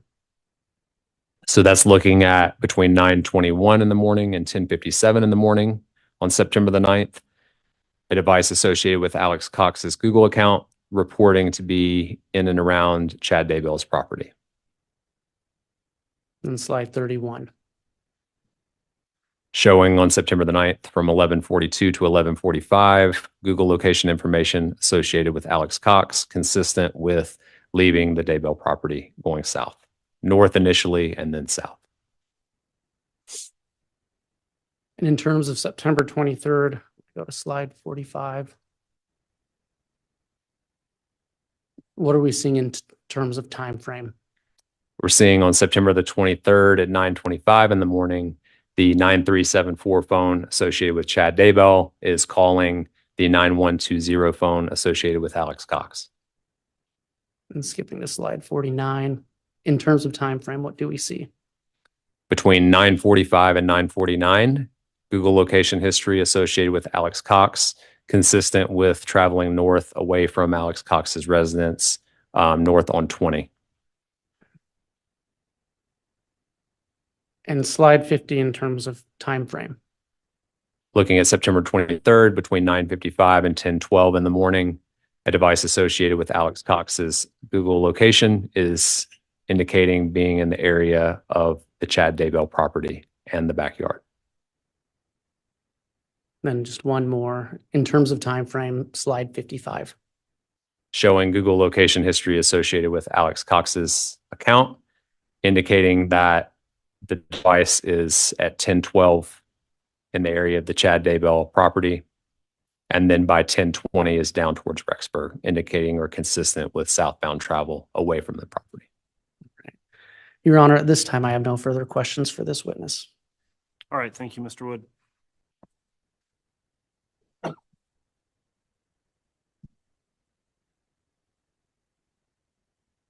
Judge, I'm going to need the exhibit to utilize the exhibit during my cross.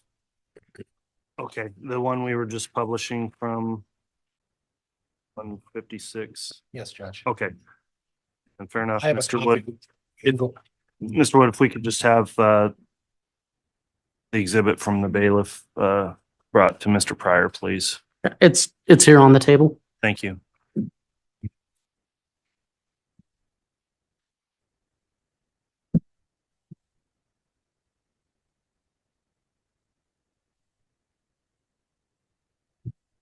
If you'd like, Mr. Pryor, you can go ahead and get your device set up and make sure the exhibit's functioning on your device as well before you start cross. Thank you, Your Honor.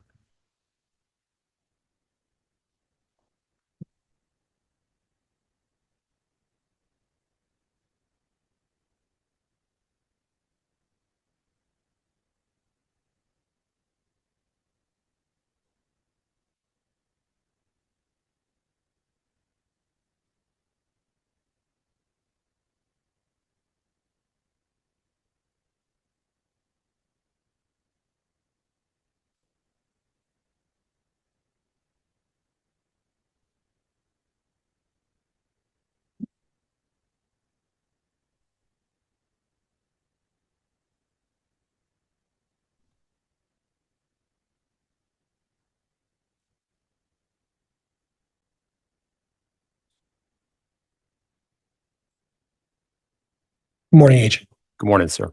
Before we get into some of my preliminary questions, I actually just want to skirt ahead a little bit to and sort of go out of order. Are you okay with that? Absolutely. Okay. I noticed when I got your report, I reviewed your report. And what's the significance of October 9th? Do you recall? Sure. So October 9th, I believe, was associated with a report from Tammy Daybell of potentially having someone attempt to assault her. Right. That was whoever's interpretation of paintball gun potentially was involved, correct? That's what the report indicated. But there was an interaction with Tammy Daybell on that date, correct? That's what you recall? Yes, there was a report indicating there was an action that took place Okay. on that day. Now, I read your report and do you recall the approximate time that the report stemmed from the 911 call on Tammy Daybell? I don't. Would it be possible that it was about 9:30 to 10 o'clock? Does that refresh your recollection? I know it was in the evening hours, but specific time I don't. Now, based on your analysis about Alex Cox's phone, and I just want you to touch on your evaluation of that October 9th time. Can you tell me what Alex Cox's phone and where it was binging on October 9th between approximately 5:30 and 10:30 at night? Did you say binging? I'm Well, sorry. where it was locating, where it was showing location data. I need to look at my report to Do you have a refresh copy of my your report? recollection. I don't.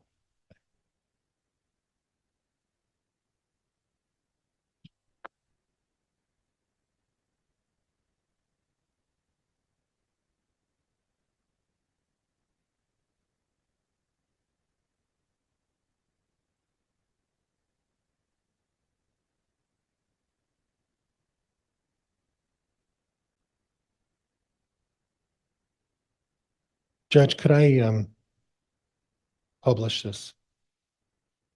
I'm not sure. Are we on the exhibit 156? We're on exhibit 156, page 80. Okay.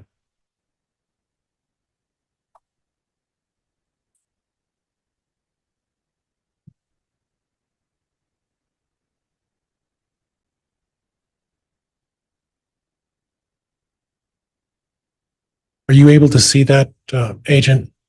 Yes, sir, I can. Okay, so I'm looking at the Homer J. Maximus and I'm looking at October 9th why don't you read that time for me? Yeah, so this is October the 9th between 5:16 PM and 11:53 PM, showing Google location history associated with Alex Cox's device. Okay, and that's on October 9th, is that correct? Yes, sir, it is. And that was the date that allegedly there was some sort of an incident on Tammy Daybell's property and between 9:30 and 10 o'clock, is that correct? My understanding was the evening hours, but I Okay, think that would encompass it. so according to Pryor. this, I need to have you talking to the microphone to keep our record for FTR. I'm sorry, Judge, and according to your data, it appears that the phone associated with Alex Cox from the Homer J. Maximus account puts Alex Cox where between 5:16 PM and 11:53 PM? So it puts the device at Alex Cox's residence. It Your puts- Honor, may I ask for just a, and I apologize to interrupt, but may I ask for just a brief sidebar? Yes.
All right, you can continue with cross, Mr. Pryor.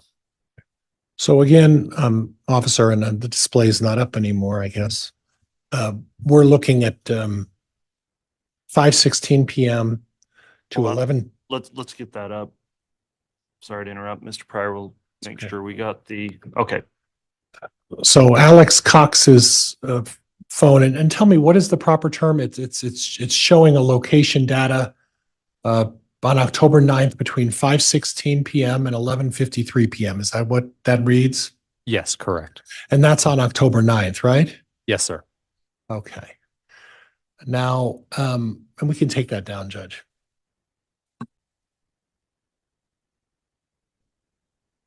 Thank you, Madam Clerk. And Judge, one more time on page 104. You want to publish that page? Yes. All right, Madam Clerk, we'll publish the exhibit again, please.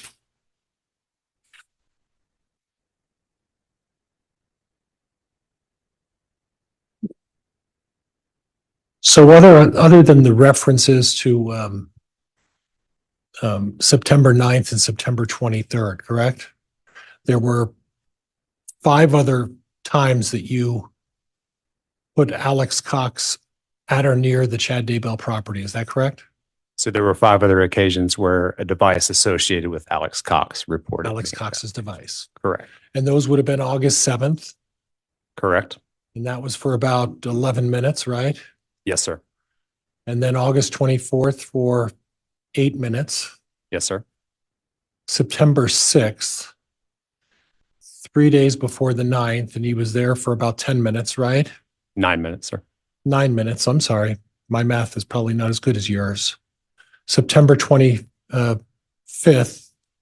2 days after the 23rd, he was there for 18 minutes, right? Yeah, and I'll back up. Your math is actually better than mine because that would have been 11 minutes. 11 on minutes. We're September both 6th. wrong. Indeed.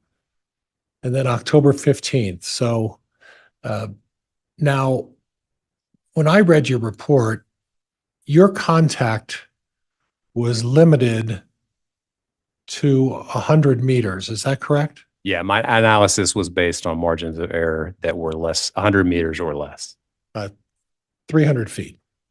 approximately. So that does not include if Alex Cox drove by a number of times, right? It could, because if that device had that 100 meters or less and it went by on the street beside the residence, it would have been included in there. Okay. And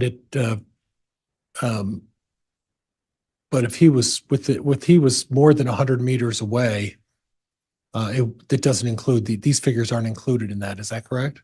So if the device was more than 100 meters in error, then it wouldn't include it. Right. So as long as that 100 meters, that circle that I showed earlier with yellow, as long as it touched the Daybell property, that's when it was included. Okay. And Judge, we can take this one down.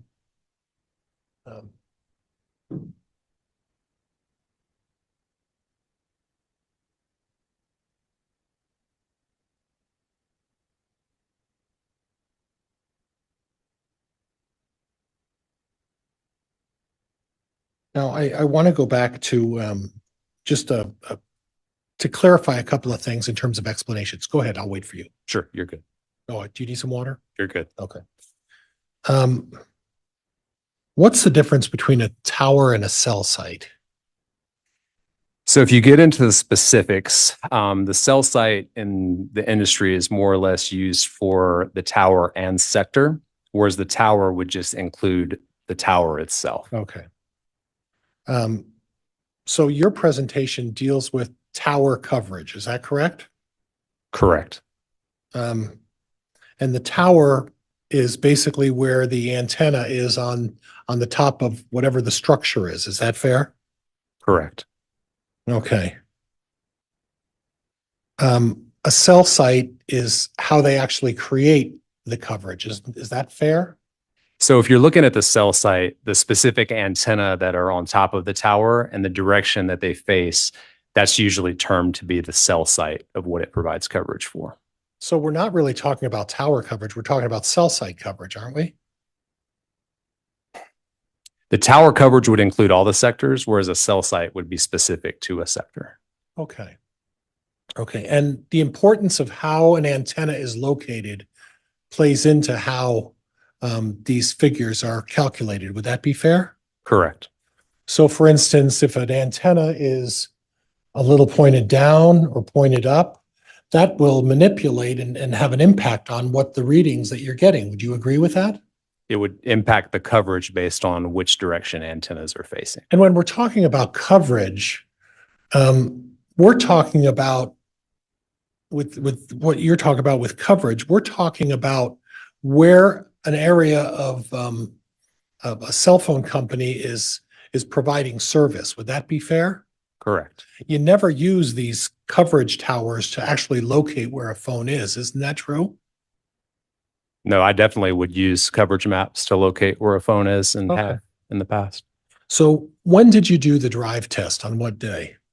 Believe it was the week of June 15th, and it was across multiple days of 2020. Okay. So in 2019, particularly in September, that was a significant amount of time later, correct? It's about 9 months after. Right. And we have no assurance that the antennas or the coverage or the engineers made any adjustments or changes, do we? We do. So I looked at the tower lists that were provided from AT&T and Verizon for Okay. September of 2019. And then I compared those with the tower lists from June of 2020. And I didn't see anything in any of the towers used in this report that would significantly impact what the coverage would have been or changed. Significantly impact? Correct. So there were changes? There were no changes in direction of which way sectors were pointed. There was changes in what's called the beam width, and they were off by about 5 degrees, I think. Okay, all right, thank you. With drive testing, you still can't provide an exact location of where a device is, can you? Correct. Drive testing is basically going to show you a coverage area of where a phone could be. Where a phone could be, right? Correct. It doesn't show where the phone is, right? That's correct. Okay. Now, you mentioned this a couple of times with the prosecuting attorney. You mentioned the term gladiator forensics. Yes, sir. Now, the way I understand gladiator forensics is that's a tool used by the FBI. They're a company and they provide a tool that's used by the FBI. But that company will not provide their tools to anybody but the FBI. Is that fair? No, my understanding is they will only provide or sell their equipment to law enforcement. I don't think it's specific to the FBI. To the government. Correct. So an independent person can't get a hold of this information from Gladiator Forensics and do their own analysis of what your data is showing. Is that right? No, the information, most definitely. That's whenever it records the information as a part of the drive test, we have a raw data file that shows all of the different measurements and the latitude, longitude of the location of where the device was when it took those measurements. Well, you're providing the data, but the actual tool and the program itself is not available to anybody unless you're within the government. Isn't that true? I believe their specific company only sells to law enforcement. So you folks have the program, you folks have the way to input the data into your program that's only the government has access to. Is that right? So we have a tool that allows access to it, but Gladiator doesn't make the only tool that would provide that same information. Okay, but the tool that the FBI is using is not available to the public at large. Is that right? That's correct. Okay. To your knowledge, has anybody ever done any independent testing outside government to prove that this tool that you're using is working properly? Yeah, so we actually send that device off to the company that manufactures the sensors, Rhodes and Schwartz, and they calibrate that system. But then again, that's not available to the average citizen out there, correct? It is. The sensors by Rhodes and Schwartz are sold to the general public. But the tools by Gladiator Forensics are not. So when you say tools, basically like the components of the device, yes, they are. But as packaged by Gladiator, that is not available to the public. Okay. So once again, if someone wants to verify that the tools that you folks are being sold by Gladiator Forensics were working properly or that there's no issues with those, there's no way to do that, is there? Yeah, absolutely. You could go buy the sensors associated with reading the different cellular frequencies in the area, and you could do your own drive test. Well, why don't you just get Gladiator Forensics to send us the tools in the program and we could verify it that way? Wouldn't that be the simpler way to do it? I don't work for the Argumentative. company, sir, so I don't. Okay.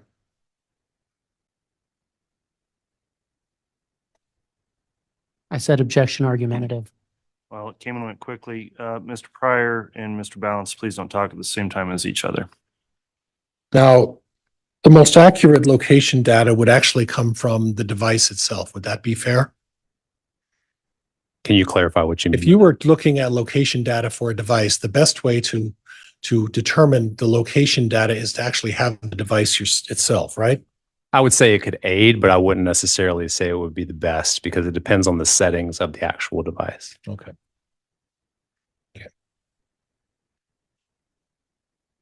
Now I want to go back to Exhibit 51, if we could. And Judge, if we could put that up there. Yes, we'll ask the clerk to do that, please.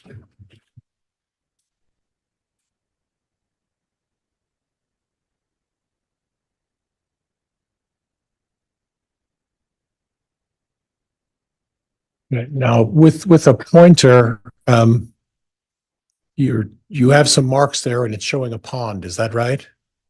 It's showing a irrigation pond. Yes, sir. I believe that's what it was. Okay. And do you have an idea approximately, since you've been out there, how much property we're talking about here?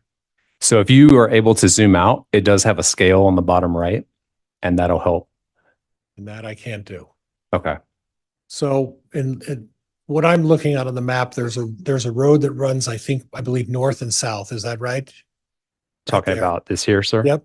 Yes, sir. And then initially you would put on the road running north and south, you'd put Alex Cox's car over at the top there somewhere. Is that right? I believe that was associated with September the 9th. Okay. And then down below, there's a road that runs east-west. Yes, sir. Okay. And then a little ways from the intersection of the north, south, east, west, it looks like a long driveway. Could you touch on that for me? So are you talking over here? No, I'm talking a little further right there. Yes, sir. And that's a driveway that goes into the property, correct? I believe so. Okay.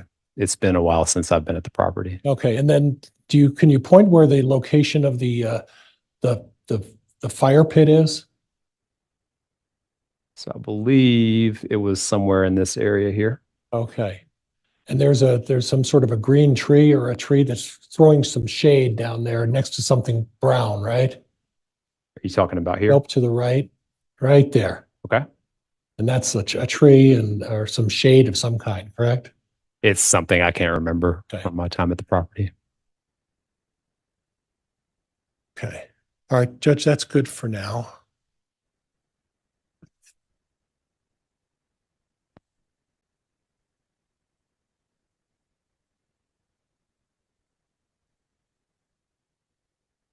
Now I want to go back to, I believe it was slide 20. Okay. And Judge, if we could have slide 20 put up there. All right, slide 20 of exhibit 156. We'll get the exhibit up. You can locate the slide.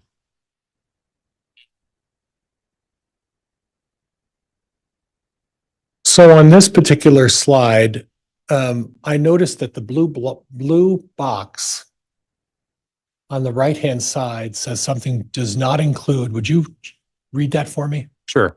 Does not include all activity between 12 a.m. and 5 o'clock a.m. Only locates with 100 meters or less margin of error are depicted. Okay, so the way I'm reading this is that the purple box shows some various times at a location. Is that right? Correct. And do you know whose location that is in the purple box? So that's associated with the Google location history for Alex Cox.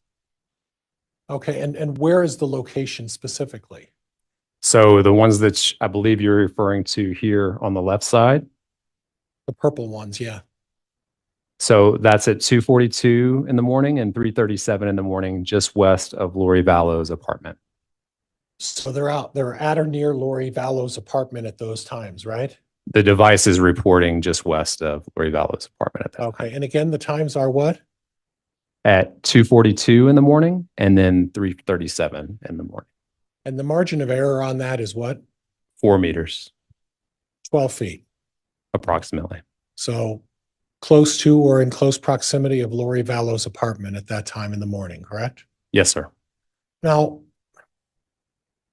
I guess I'm curious. I noticed that you put, and this is on September 9th, right? Yes, sir. Correct. I noticed that you put down a couple of phones with Chad Daybell, right? Yes, sir. You put down a phone with Alex Cox, right? Yes, sir. You put down a phone with Lori Vallow. Yes, sir. Well, why aren't you looking at Melanie Gibb and David Warwick? Your Honor, objection misstates the evidence. Overruled. Why aren't you looking at phone records for David Warwick and Melanie Gibb? So I was not asked to examine any records for those two.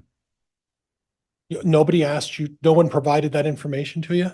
I wasn't asked to examine records for those two. Okay. Were you aware that at that time, at the location of Alex Cox's phone location, that in close proximity on that day, Melanie Gibb and David Warwick were also there? Were you aware? Objection misstates the evidence. Sustained. So Who provided you this phone data? I don't recall specifically. I know multiple data sets were sent on different occasions from the numerous members of the investigative team. And who in the investigating team determines what phone records you look at? I don't know the answer to that. Okay. So then at some point we go to a big yellow circle, is that right? Yes, sir. And the phone location is showing in that big yellow circle, correct? Correct. And how long is that phone locator hitting in that big yellow circle? I believe it was approximately an hour, but if, again, it's not showing on the screen, the bottom part of the page. Okay. Now, what you didn't do, I noticed in your report that you also didn't mention before 12 a.m. on September 9th. Is that right? Correct. And are you aware that of the phone location prior to 12 o'clock on September 9th? I could look at it, but I don't recall what that location was.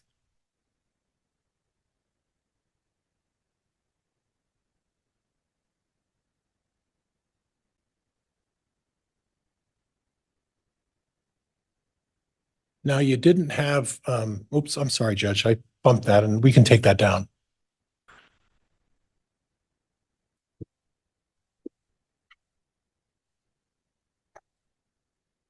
You didn't show Chad Daybell's location on September 23rd anywhere near those apartments. Is that correct? I don't believe I did. I'd have to go back and look at the report to see. I think that was only on September the 9th. And then in regards to the text messaging that you talked about, we don't know what the contents of that text message between all of these folks was discussing, correct? We do not. And you testified previously that it wasn't uncommon for Lori Vallow and Chad Daybell to frequently be communicating, correct? That's correct. In fact, on a daily basis, multiple communications in the morning, correct? I remember seeing significant amount of communications between the two. And significant amount of communications in the evenings as well, right? I believe there was evening hours as well. I would just need to examine the records in total to give you like approximate time. Okay. When Are you aware that the two of those folks were having an affair? Yeah, I was. Okay. And you're aware as part of that affair that they'd be communicating. Wouldn't you expect them to be communicating quite regularly? I would expect that to be the case. Yes, sir. Okay.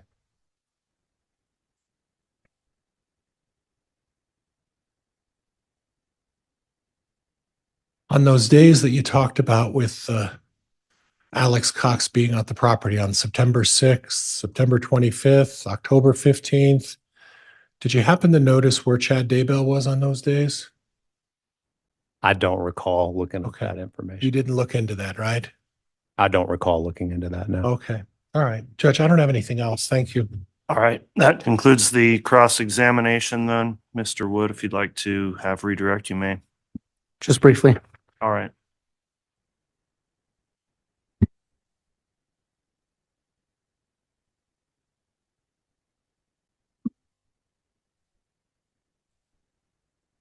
All right, we'll have Exhibit 156 returned to the clerk, please. Thank you, Mr. Bailiff. Thank you. May I proceed, Your Honor? You may. Thank you.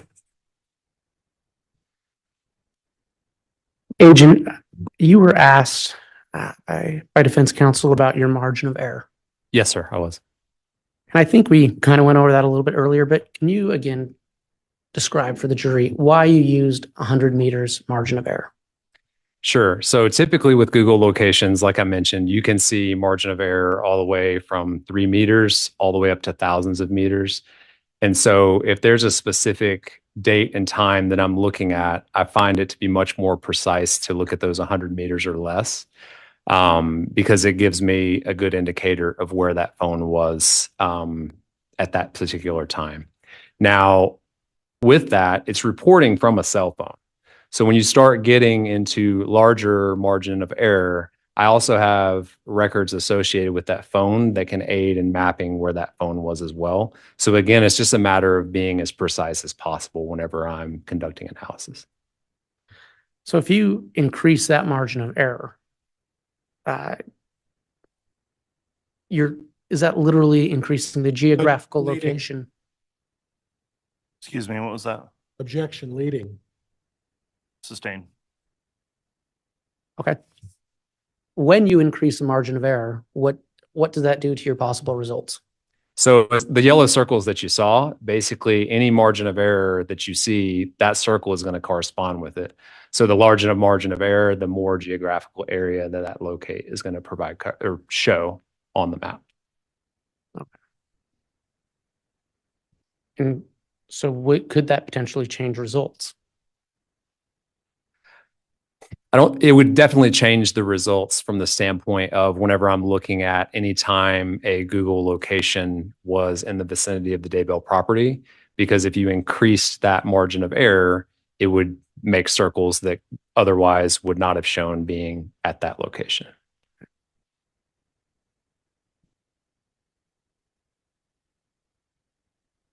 You were asked about your drive test Yes, sir. and about potential differences in the cell towers and cell sites between when you conducted your drive test in September of 2019. Yes, sir. Judge, And you- objection. I think there's a mischaracterization. I'm not sure, but I think he said drive test in September of 2019. Is that what Mr. Wood said? There was a reference to September 2019 drive test. Let me rephrase that. Thank you, Mr. Wood. So you did your drive test. When did you do your drive test? That was in June of 2020, And the events we're talking about took place when? in September and October of 2019. And was it your testimony that you did an analysis on any possible changes in those cell towers and cell sites between those two times? Yeah, so I examined the records from the tower lists that are maintained by the provider for September of 2019 and June of 2020. And was there anything in your analysis that led you to be less confident in the results of your drive test? No. You were asked about the Gladiator system or the GAR. Yes, sir. And your testimony was that the GAR is provided only to law enforcement. So it's available for purchase by law enforcement. But it's made up of components, Yes, sir. Correct. and those components are available to the civilian market. Yes, the primary components that are taking the measurements are available to anyone to purchase. And is the government the only entity that does drive testing? No. So do civilian companies do drive testing? Yes. All right. And you spoke about a raw data file that you produced. Yes, sir. So could a civilian take that and verify, or at least map out what you did and verify it against your results? Yes. The data file itself would be, require some knowledge of how the cellular networks work, but that raw data file contains all the same information as far as what the measurements were from specific locations. So a civilian who knows what they're doing doesn't have to have the GAR. Objection leading. Sustained. A civilian who has experience in drive testing, would they have to have the GAR to verify your results? No, there's numerous products available that you could conduct the same type of test. Okay. You were asked about the settings on a device, and I believe it was in relation to, isn't the best way to locate a device with the device itself? I was asked that. Yes, sir. Let's talk about the settings on a device. Can you alter the geolocation settings on a device?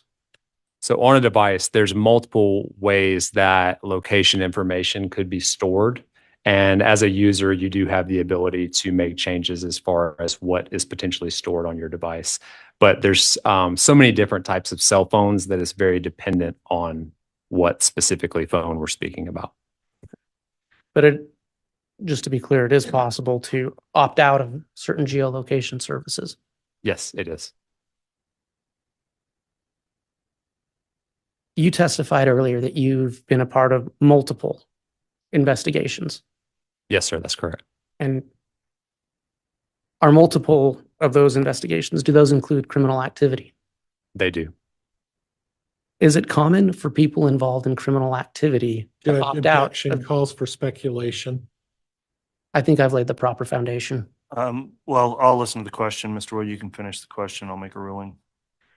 Is it common for individuals engaged in criminal activity to opt out of geolocation services on their devices? Objection. The objection's overruled. Yes, I've seen that in numerous cases.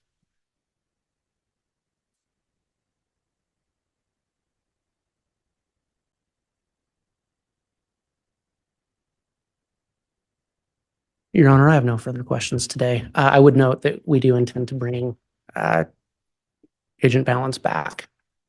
Okay. Mr. Pryor, I'm not sure that we went outside the scope of your cross there on redirect. Is there anything else you? Opting out, Judge, and then I'm going to need to move for admission of 122 by stipulation of the parties, Judge. I'm sorry, going back to whether or not you intended to recross? Be opting out, Judge. Your Honor, that was directly in response to a question he asked about devices and settings on a device. I don't think I went outside of the cross. All right, I do agree with that. I don't think that's outside the scope. It'll also be something that you may be able to recross on or cross on and when the agent's recalled, which the state's indicated will be occurring. So we're gonna not have recross today on the agent. That will then conclude the testimony of Agent Balance. The court's advised that you will be returning potentially for further testimony. Because of that, you're still subject to the exclusionary rule, meaning you're not allowed to view trial court testimony that's taking place. And I'll be asking you about that again before you take the stand. If you were to do that, you may be prohibited from further testimony or sanctioned by the court. So with that in mind, that will complete the testimony for today of this witness. You may go ahead and step down from the witness stand. Thank you. And Your Honor, I previously mentioned Exhibit 122 that I failed to bring that up on my cross. Is that an exhibit you wish to seek admission of? It is, Judge, and it's by stipulation of the parties. Okay, well, we don't have the witness on the stand, but with this exhibit, is the state have any objection to us at this time admitting a defense exhibit 122? No, Your Honor. Okay, defense has proffered exhibit 122. The court will allow for its admission without objection from the state. And Your Honor, may we have a brief sidebar? Yes.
All right, we took a sidebar there just to discuss calendaring with, or scheduling, I should say, with counsel. And there also may be a matter we need to take up outside the jury's presence. So what we're going to do is break a little early, early today for lunch. We're going to take the noon break at this time at 11:30, and we'll intend to come back on at 12:45 with additional testimony. So we'll take a slightly longer lunch as well, starting now. Ladies and gentlemen of the jury, as I've told you repeatedly, but we'll keep trying to remind myself to tell you, please don't discuss the case or the evidence amongst yourselves or with anyone else while we're on break.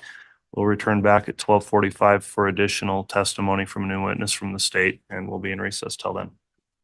All right, please.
Thank you. Please be seated.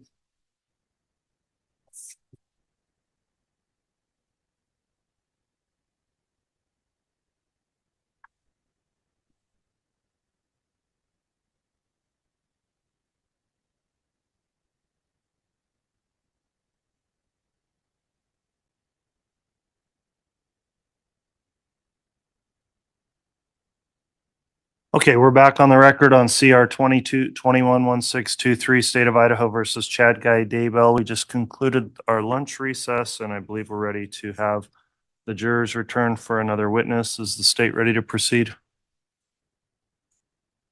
We are, Your Honor. All right, is the defense ready to proceed? Yes, Your Honor. All right, thank you, counsel. We'll go ahead and have the jurors brought back, please.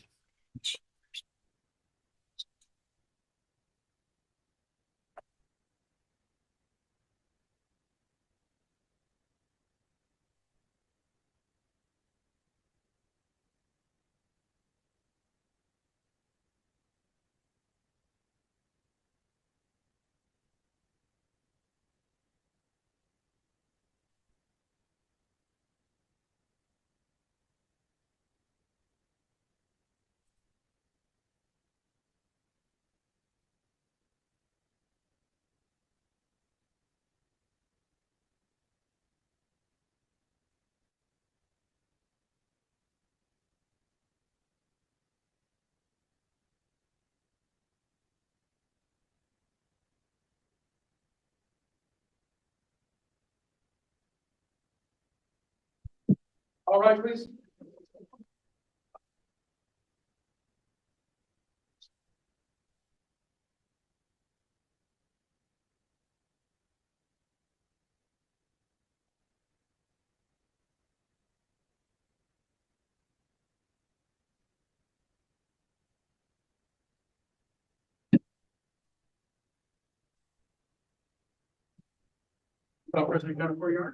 All right, thank you. Please be seated.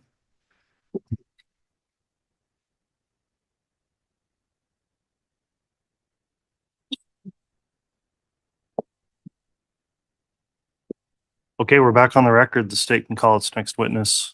Your Honor, the state would call Hannah Munoz.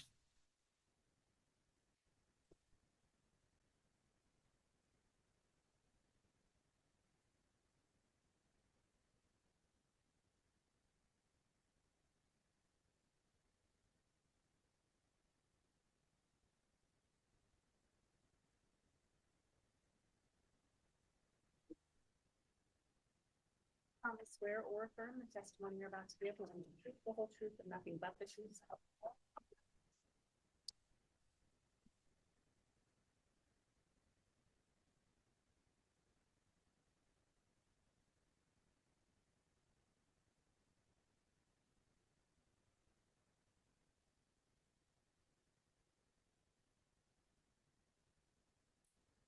All right, the witness has been sworn. Before we proceed with testimony, because there's an exclusionary order and the court has live streamed this trial as well as had open proceedings for the trial, I'll inquire of the witness. Have you been observing or watched any of the trial testimony since the case started? No, Okay, have you talked to anybody else about testimony they've given in trial? no. Okay, with that then, Mr. Wixom, you can inquire on direct. Thank you, Your Honor. Excuse me. Good afternoon, Ms. Munoz. Will you please state and spell your full name for the record? Yes, it's Hannah Nicole Parker, Hannah, Nicole, Nicole, Parker, Parker. And do you want me to refer to you as Ms. Munoz or Ms. Parker? Miss Munoz. Thank you. Can you tell us, where do you live? I live in Vineyard, Utah. Where is that in Utah for the sake of the jury? Explain that to them, please. It's about 45 minutes south of Salt Lake. Okay. And is that anywhere near Springville, Utah? Yes, it's about 15 minutes from Springville. Where did you grow up?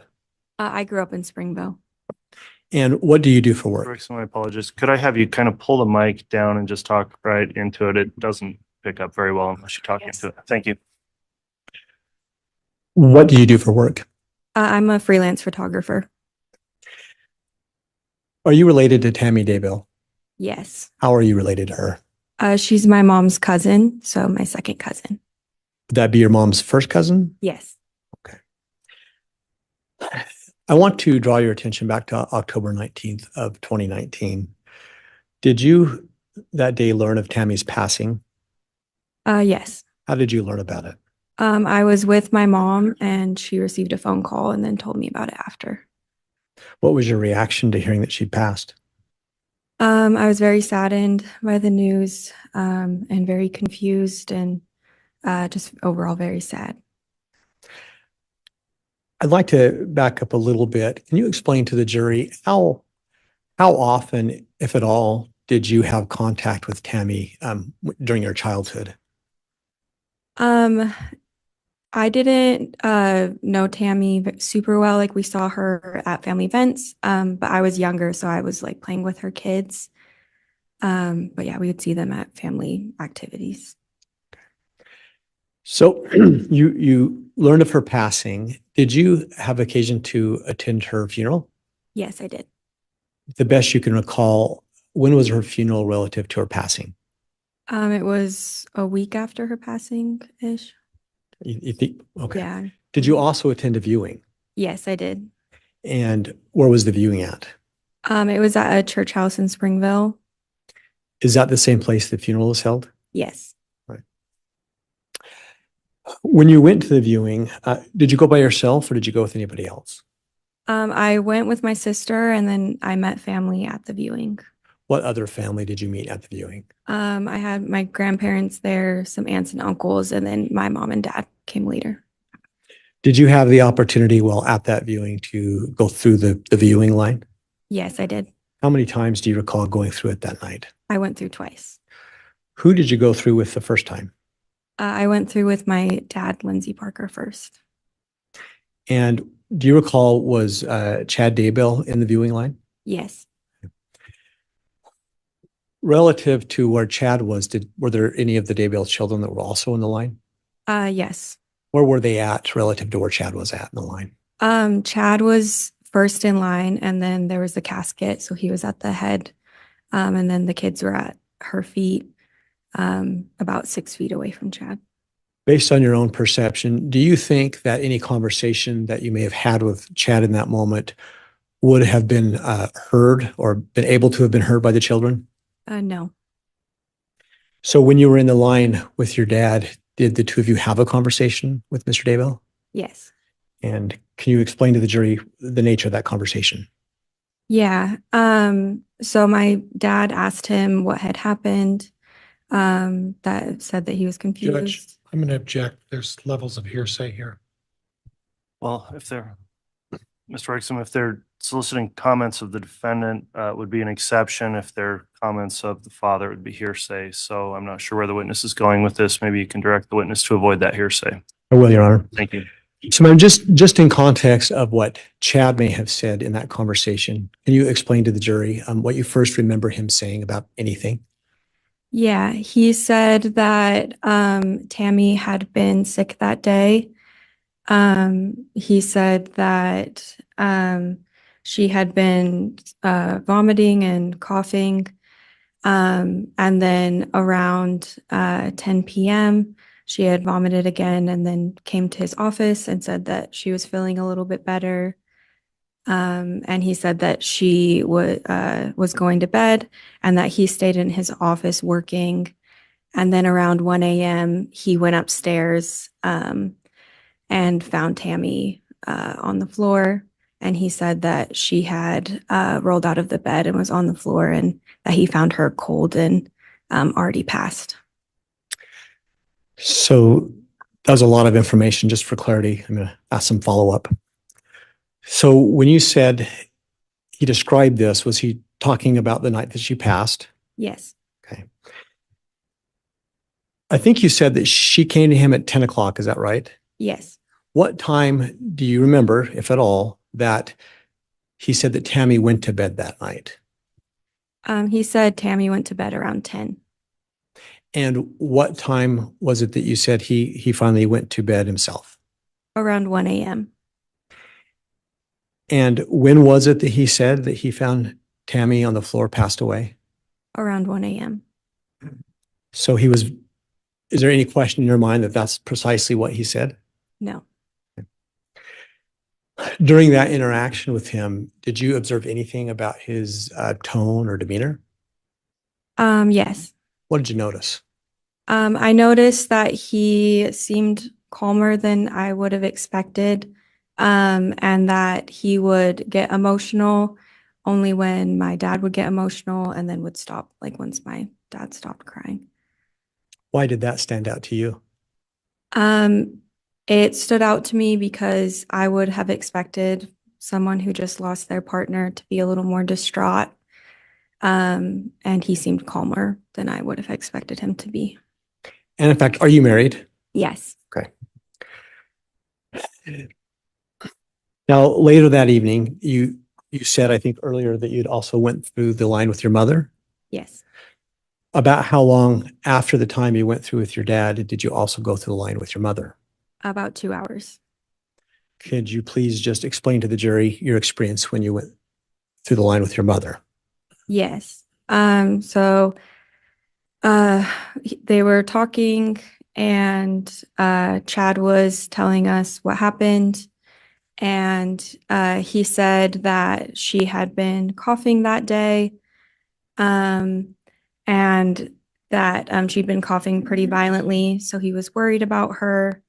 Between 9 and 10, she came down to his office and said that she was going to rest and go to bed.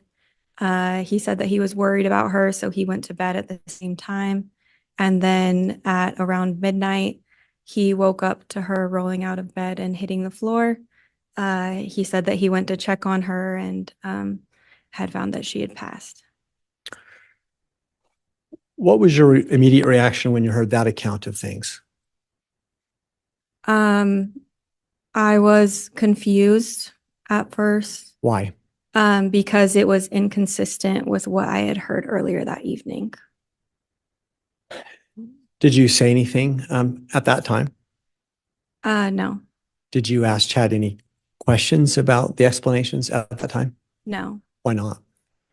I was confused and I also didn't feel comfortable. The conversation was being had between Chad and my parents. So without saying anything that she may have said in response, did you later explain this difference to your mother Yes. and to anybody else? To my mom and then later to Samantha When did you first explain it to your mom? that night after the viewing.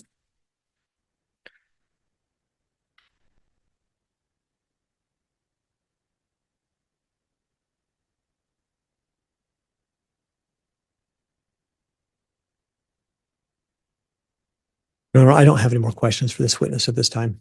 All right.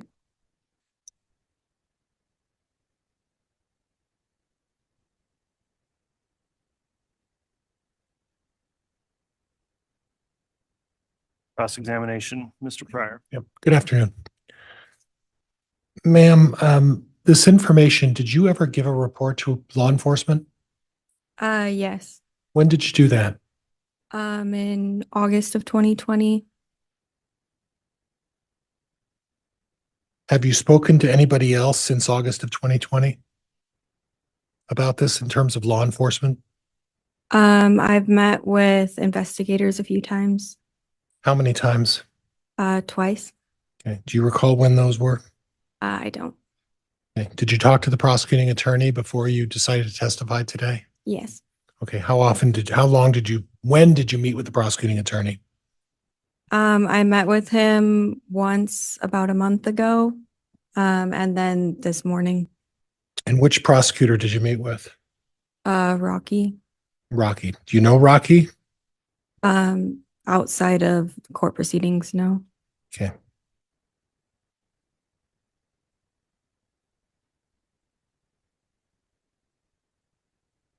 Now, your testimony is that at midnight, Tammy went downstairs to check on Chad in his office. Is that right? Objection misstates the testimony. Sustained. Did you mention about him going downstairs to meet with Tammy going downstairs to meet with Chad at any point? Yes. Okay, and what did you make reference to? When I was talking to Chad with my father, Yeah. he said that Tammy had gone down to say that she had thrown up and was feeling a little better and then was going to bed. Okay. Um, Okay. So Tammy was upstairs in her bedroom, and then she went downstairs to go into an office to talk to Chad. Is that what you understood? yes. Okay. Are you aware that this is a one-story home, ma'am? No, I've never been to their home. Okay. And then after, again, when you were in the line with your mother, and you mentioned something about going downstairs, which downstairs were we going to? Again, I haven't been to their home. Okay. Nothing else, Judge. Thank you. Thank you.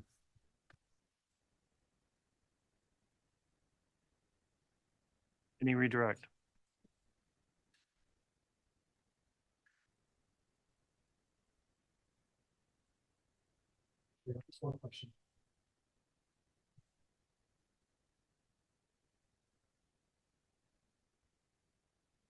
Ma'am, is there any question in your mind that you've testified as accurately as you possibly can today? Judge, I'm going to object. It goes beyond cross-examination.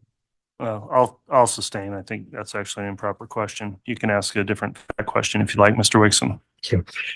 Ma'am, when you heard Mr. Daybell explain the events with your dad, did your dad ask him anything about the layout of the home? No, Did you ask him anything? no, Are you, do you doubt at all that he said that he, Judge, I'm going to object. He's trying to bolster the witness. It's inappropriate. Well, I'll let you finish the question, Mr. Wixom, and then I'll rule. thank you. Is there any question in your mind that what Chad said to your dad was that Tammy had went downstairs? no. No further questions, Your Honor. Okay. That will conclude the testimony then of Ms. Munoz. Is she going to be recalled potentially by either side? Not by the state, Your Honor. Not by the defense, Judge. Thank you. Okay, if you're here under any subpoena, you're released from the subpoena. Thank you for appearing and testifying today. You can be excused.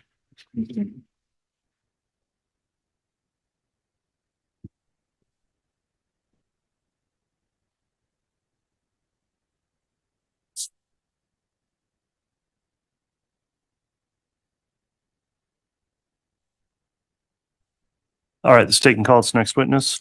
Your Honor, at this time, the state would call Patty later. If you know, how do you spell that last name, Mr. Wixom? I believe it's Later. Thank you. Yes.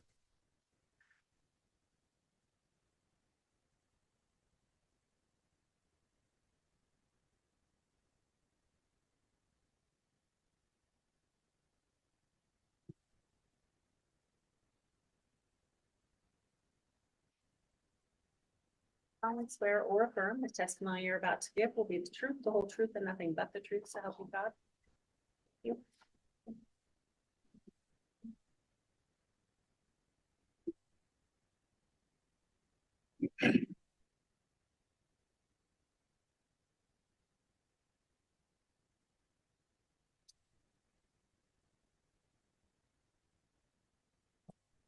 All right, the witness has been sworn. Before we start with direct, I am going to inquire, because this court's being live streamed as well as open to the public, I need to ask the witness, have you observed or watched the trial in any way?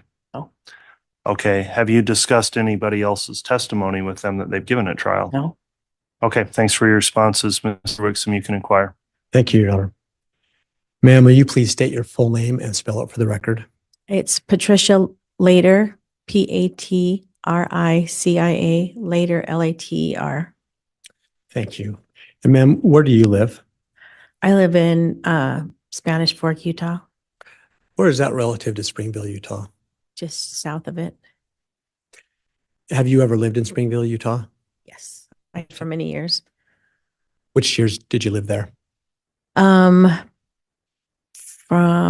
let's see, 1995 or 1996 until after high school. And then I moved to Denver and then came back and lived there. I've lived there. Ma'am, are you related to Tammy Daybell? Yes, I'm her first cousin. And did you have a strong relationship with her when you were younger? Sorry.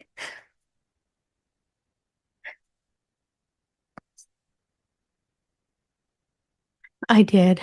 We were 7 months apart, and we pretty much were like sisters. Grew up with each other. Could you take a moment and just expand to the jury on that? How much time did you spend with her? How well did you know her growing up? So my mom was a single mom, and my Aunt Phyllis, her sister, used to watch us. And then as we got older, they lived in Anaheim and we lived in LA. I'd go out and spend weeks during the summer with her, and we went on family trips together. At one point, we wrote letters back and forth to plan a show for a camping trip we were going to go on. And then when I moved to Springville, we went to high school together. We were best friends, drove to school every day. She encouraged me to join band, even though I didn't play an instrument, so we could be together and go on a trip to California with the band. And also she encouraged me to take some classes with her, so we'd have classes together too. So am I hearing correct? Did you attend high school together? That's correct. Did you do any other social activities with her in high school? We did lots of stuff. We went on double dates together. We pretty much hung out on the weekends together, watching movies or whatever kind of thing we do. As adults, have you stayed in contact with each other prior to her passing? Yes. When she lived in Springville, I used to go visit her. Well, when I lived in Springville, we worked at the same school, elementary school, Art City Elementary, for about 2 years, I think. Art City Elementary. And she was the computer tech and I was teaching. I taught 5th grade for a year and then I taught 3rd grade. And she would come down and leave little notes.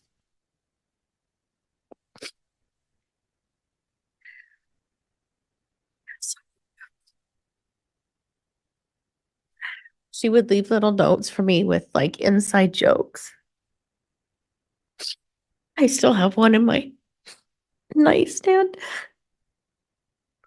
Excuse me. I would visit her at home sometimes and I'd be out driving and I could just stop by and we'd chat with each other and visit. Do you recall which years it was that you worked together at that school? It had to be 2010. That's when I graduated. So 2010 to I worked there 2010 to 2016, and she had left a couple of years before that. Were there other years during that same time frame that you lived in Springville when Tammy did? Yes. What years were those, the best you can recall? That I lived in Springville? That you were both living in Springfield at the same time? That whole time. I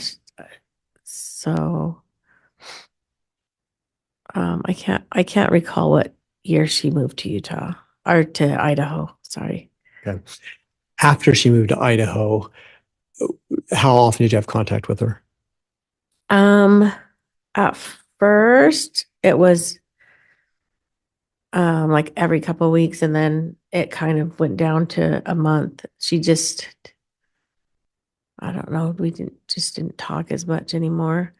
We would text each other back and forth if like we heard a song that we used to listen to, or we both liked Harrison Ford. So if something on the news was with Harrison Ford, we'd send each other the links and things like that. Did you attend any funeral, or I'm sorry, did you attend any family gatherings together, any weddings or any occasions like that? During that time? Yes. She came to my wedding in 2016, and then we attended a couple during the time she was in Idaho. Sorry. Are you talking about when she was in Idaho? Anytime since the time she moved to Idaho. That she came to my wedding. That's probably the only time. Okay. I want to draw your attention back to October 19th of 2019. Did you learn of Tammy's passing that day? Yes, I did. How did you learn of it? My mom called me.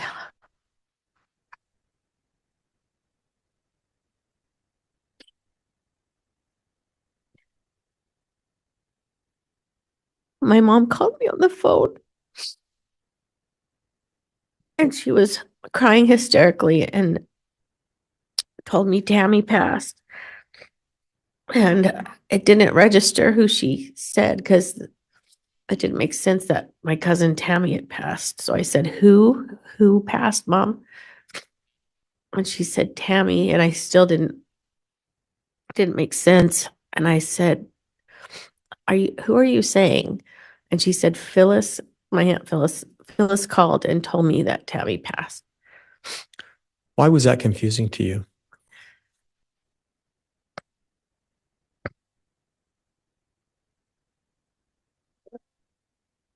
Just didn't make any sense.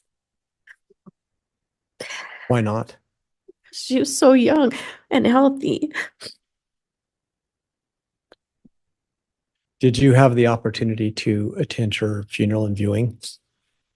Yes, I did. I attended both the viewing on Monday and the viewing prior to the funeral on Tuesday. Which Monday and Tuesday relative to the date she passed? Do you remember? The ones following it was really quick. And did you did attend the evening viewing on Monday? That is correct. Who did you attend it with? I went alone. I had when I found out she was passed, I actually was on fall break in California. So I flew back on Monday. I think my flight got in like 5:45. And then I went to the funeral or the viewing after that. When you were there, did you see your daughter Hannah? Yeah, so when I walked in, I was really upset and kind of looked for someone comforting, like some family. And did you and Hannah have the opportunity to go through the viewing line? Yes, that we did. Were you standing next to each other when you did that? Yeah, she was right next to me with her hand on me. Yeah, Did you see Chad in that viewing line? I did. Did you observe anything about his emotional state or demeanor that night? When I was going through, he was just talking with people. And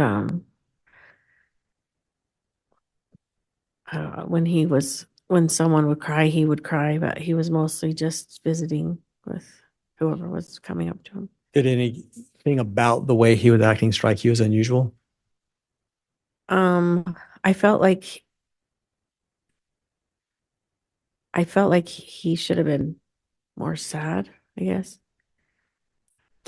Did you, at that point in time, did you engage him in any conversation? Well, I had gone through the line really quick the first time, and then the second time, I went through and hugged her kids, and then walked past the casket, and then went and talked to Chad. Was Hannah with you when you went to talk to Chad? Yeah, yes, she was. Can you explain to the jury what was it that you and Chad talked about? What did Chad say? I just went up to him and told him I was sorry for his loss. And we hugged. And I asked him what happened. Did he say? He said that he said that Tammy wasn't feeling well and she was coughing a lot. And she threw up. Well, he asked if she was okay. She threw up, and she came to tell him that she threw up and that she was going to bed. He asked her if she was okay, and she said yes. She was feeling better after she threw up, and then she went to bed. And then we both started crying, and then before I left him, he told me that Tammy loved you so much. Did he say anything else or more specifically about how he'd found that Tammy had passed away that night? Yeah, he said that he had so she went to bed and he stayed up working. And then he went to bed later. I think he said Tammy went to bed around 10 o'clock and he went to bed later. And then he woke up in the morning because she rolled out of bed or fell out of bed. And that's what woke him up. Anything else that you can remember in that conversation that he described about how he'd found Tammy? She was kind of half on and half off the bed. The next day, did you have the opportunity to attend Tammy's funeral service?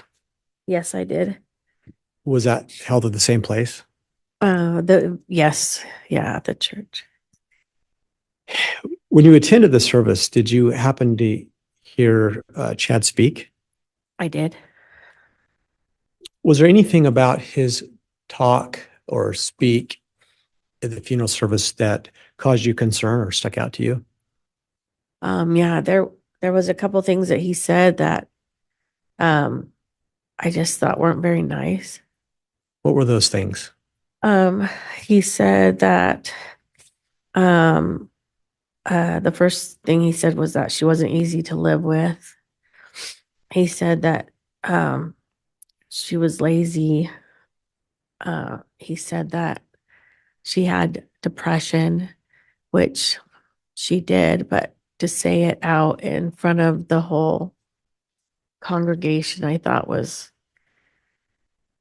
I guess, embarrassing for her. I don't know. So why were those things of concern to you? I just didn't think they were very nice. Was there anything about his demeanor at the funeral service before, during, or after speaking that you noticed? I noticed after Emma told us a story about Tammy wanting more pets and that she would just kind of sneak them in. And I looked over at him and he kind of looked like a little concerned, and then he was laughing about it. And then When you say him, did you mean Chad? yes, that's correct. Okay. And then Garth told a story about Tammy playing video games, and he would be her lookout for when Chad got home. And same thing, he looked kind of like concerned, and then he started laughing. But it was like a split second, because I looked over at him to see if that was upset him, because I would, I guess, be upset too, but he just laughed it off too. Sure. Why did those things that Emma and Seth had shared, why were they of concern to you? So it was Emma and Garth. I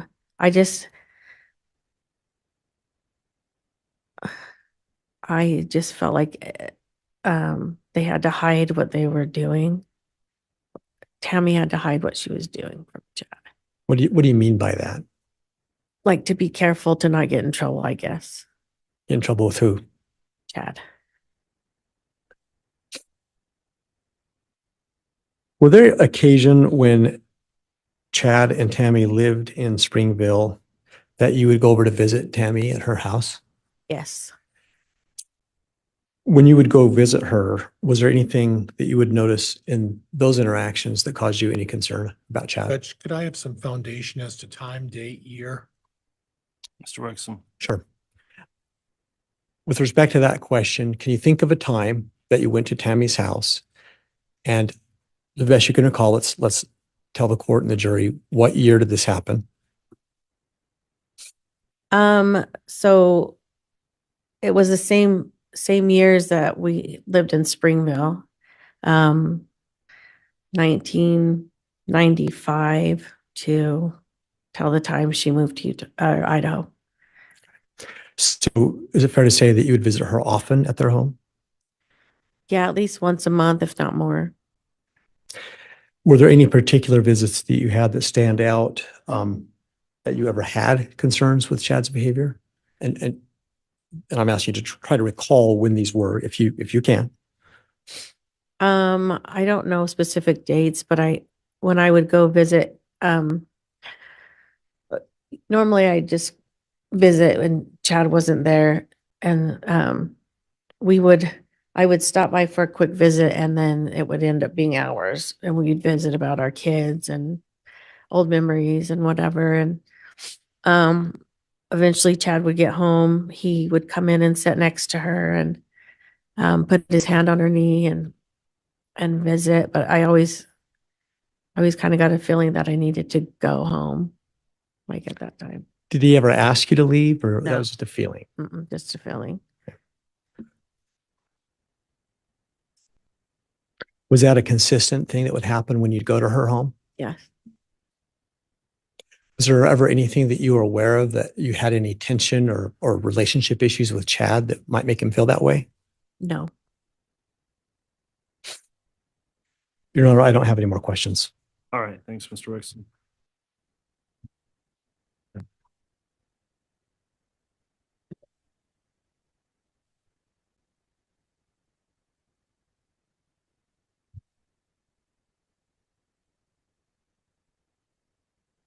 Cross-examination, Mr. Pryor. Thank you, Judge. Ms. Lader, it sounds from what you testified to that you and Tammy knew each other quite well as you were both growing up at a young age, right? That is correct. And then in 2015, when Tammy and Chad moved with the family to Utah, that contact dissipated quite a bit. Would that be fair? Yes, when they moved to Idaho, that happened. Right. And would it surprise you to learn that we have Tammy's phone records and correspondence, all her electronic data? Would it surprise you to learn that in the last year of her life, we don't have any communications between you and her of any kind? I don't think I feel like that's not correct. Okay. You 'Cause- feel it's not correct, or do you know that there was no communication between you and her the last year of her life? We would message on Facebook and text. I don't think that's correct. Okay. So it's Facebook is what you're telling me. That's how you communicated with her? Messaging and yeah. Okay. And she would call me. Now, when you were in the line on the first day of the services, you mentioned that you were there with your daughter, correct? Or with Ms. Munoz. I came in by myself and then she came up to me. But you were standing there with Ms. Munoz when you went through the line together, is that right? Mhm. And at that point, what your testimony is that Chad told you at the time that he woke up in the morning and Tammy had fallen out of bed in the morning. Is that correct? Can you say that again? Sorry. That Tammy fell out of the bed and that she had passed away and then that he discovered her in the morning. Is that correct? Yes. Okay. And that she had been having a coughing fit all night. Is that right? She had been coughing prior to bed. Yes. Okay. And while you and Miss Munoz were standing there together, was there any discussion about Tammy or Chad going upstairs or downstairs in the house? I can't recall. Okay. So you don't recall that ever happening? I don't recall. I don't Okay. remember it. Okay, Judge, that's all I have. Thank you. All right, thank you. Any redirect? No, Your Honor. Okay, does either side intend to recall the witness? Judge, the state may call her in rebuttal. All right. With that in mind then, so there is an order, Ms. Later, that prohibits witnesses from watching other witnesses' testimony during the trial. So please comply with that. In the event you're recalled, I'll be asking you if you have watched any of the other trial proceedings since you testified today. If you have watched them, then there might be an issue with you being able to testify or violating that court order. So with that, that will conclude then your testimony. You can go ahead and step down. Thanks, Your Honor.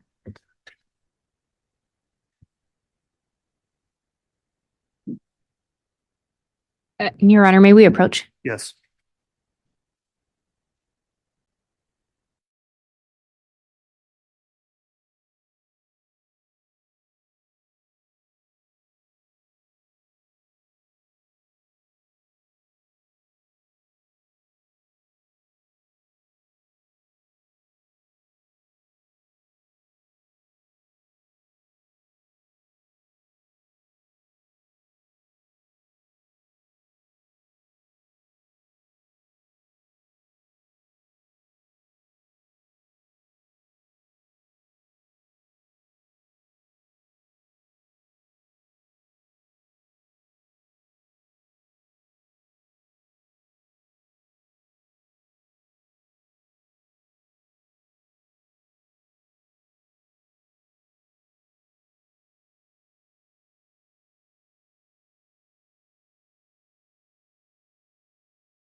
All right, thank you.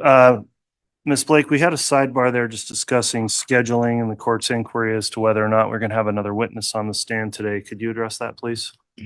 Yes, Your Honor. The state had requested a sidebar and had indicated to the court that today moved a little quicker than anticipated, where we had agreed to take tomorrow as a day off from the trial. The state's next witnesses, in order to accommodate their schedules, we have lay witnesses traveling from out of the area and an expert witness that we anticipate putting on the stand Wednesday.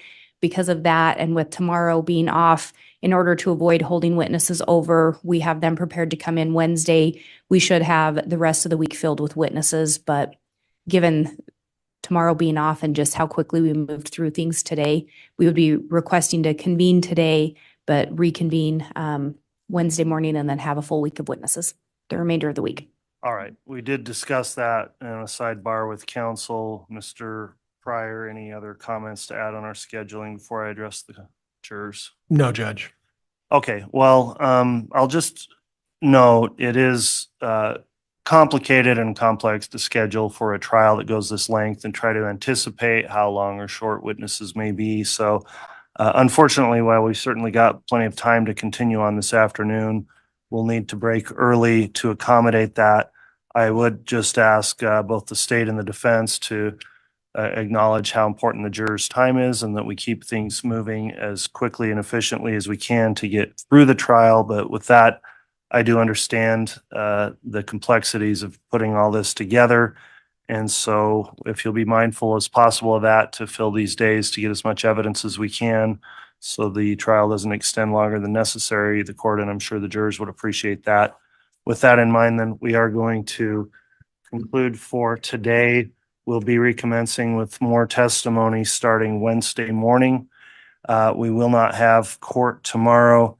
With that break, then I'll again admonish the jurors, please continue to abide by the court's instruction that you not discuss the case amongst yourselves or with anyone else. While you're on this break, please do not investigate the case, look into the case in any way. If you see any media or any other reporting of the case, please try to avoid that. And I'll look forward to seeing you all again Wednesday morning at 8:30. That will conclude our court for today, and we'll be in recess. All right, please.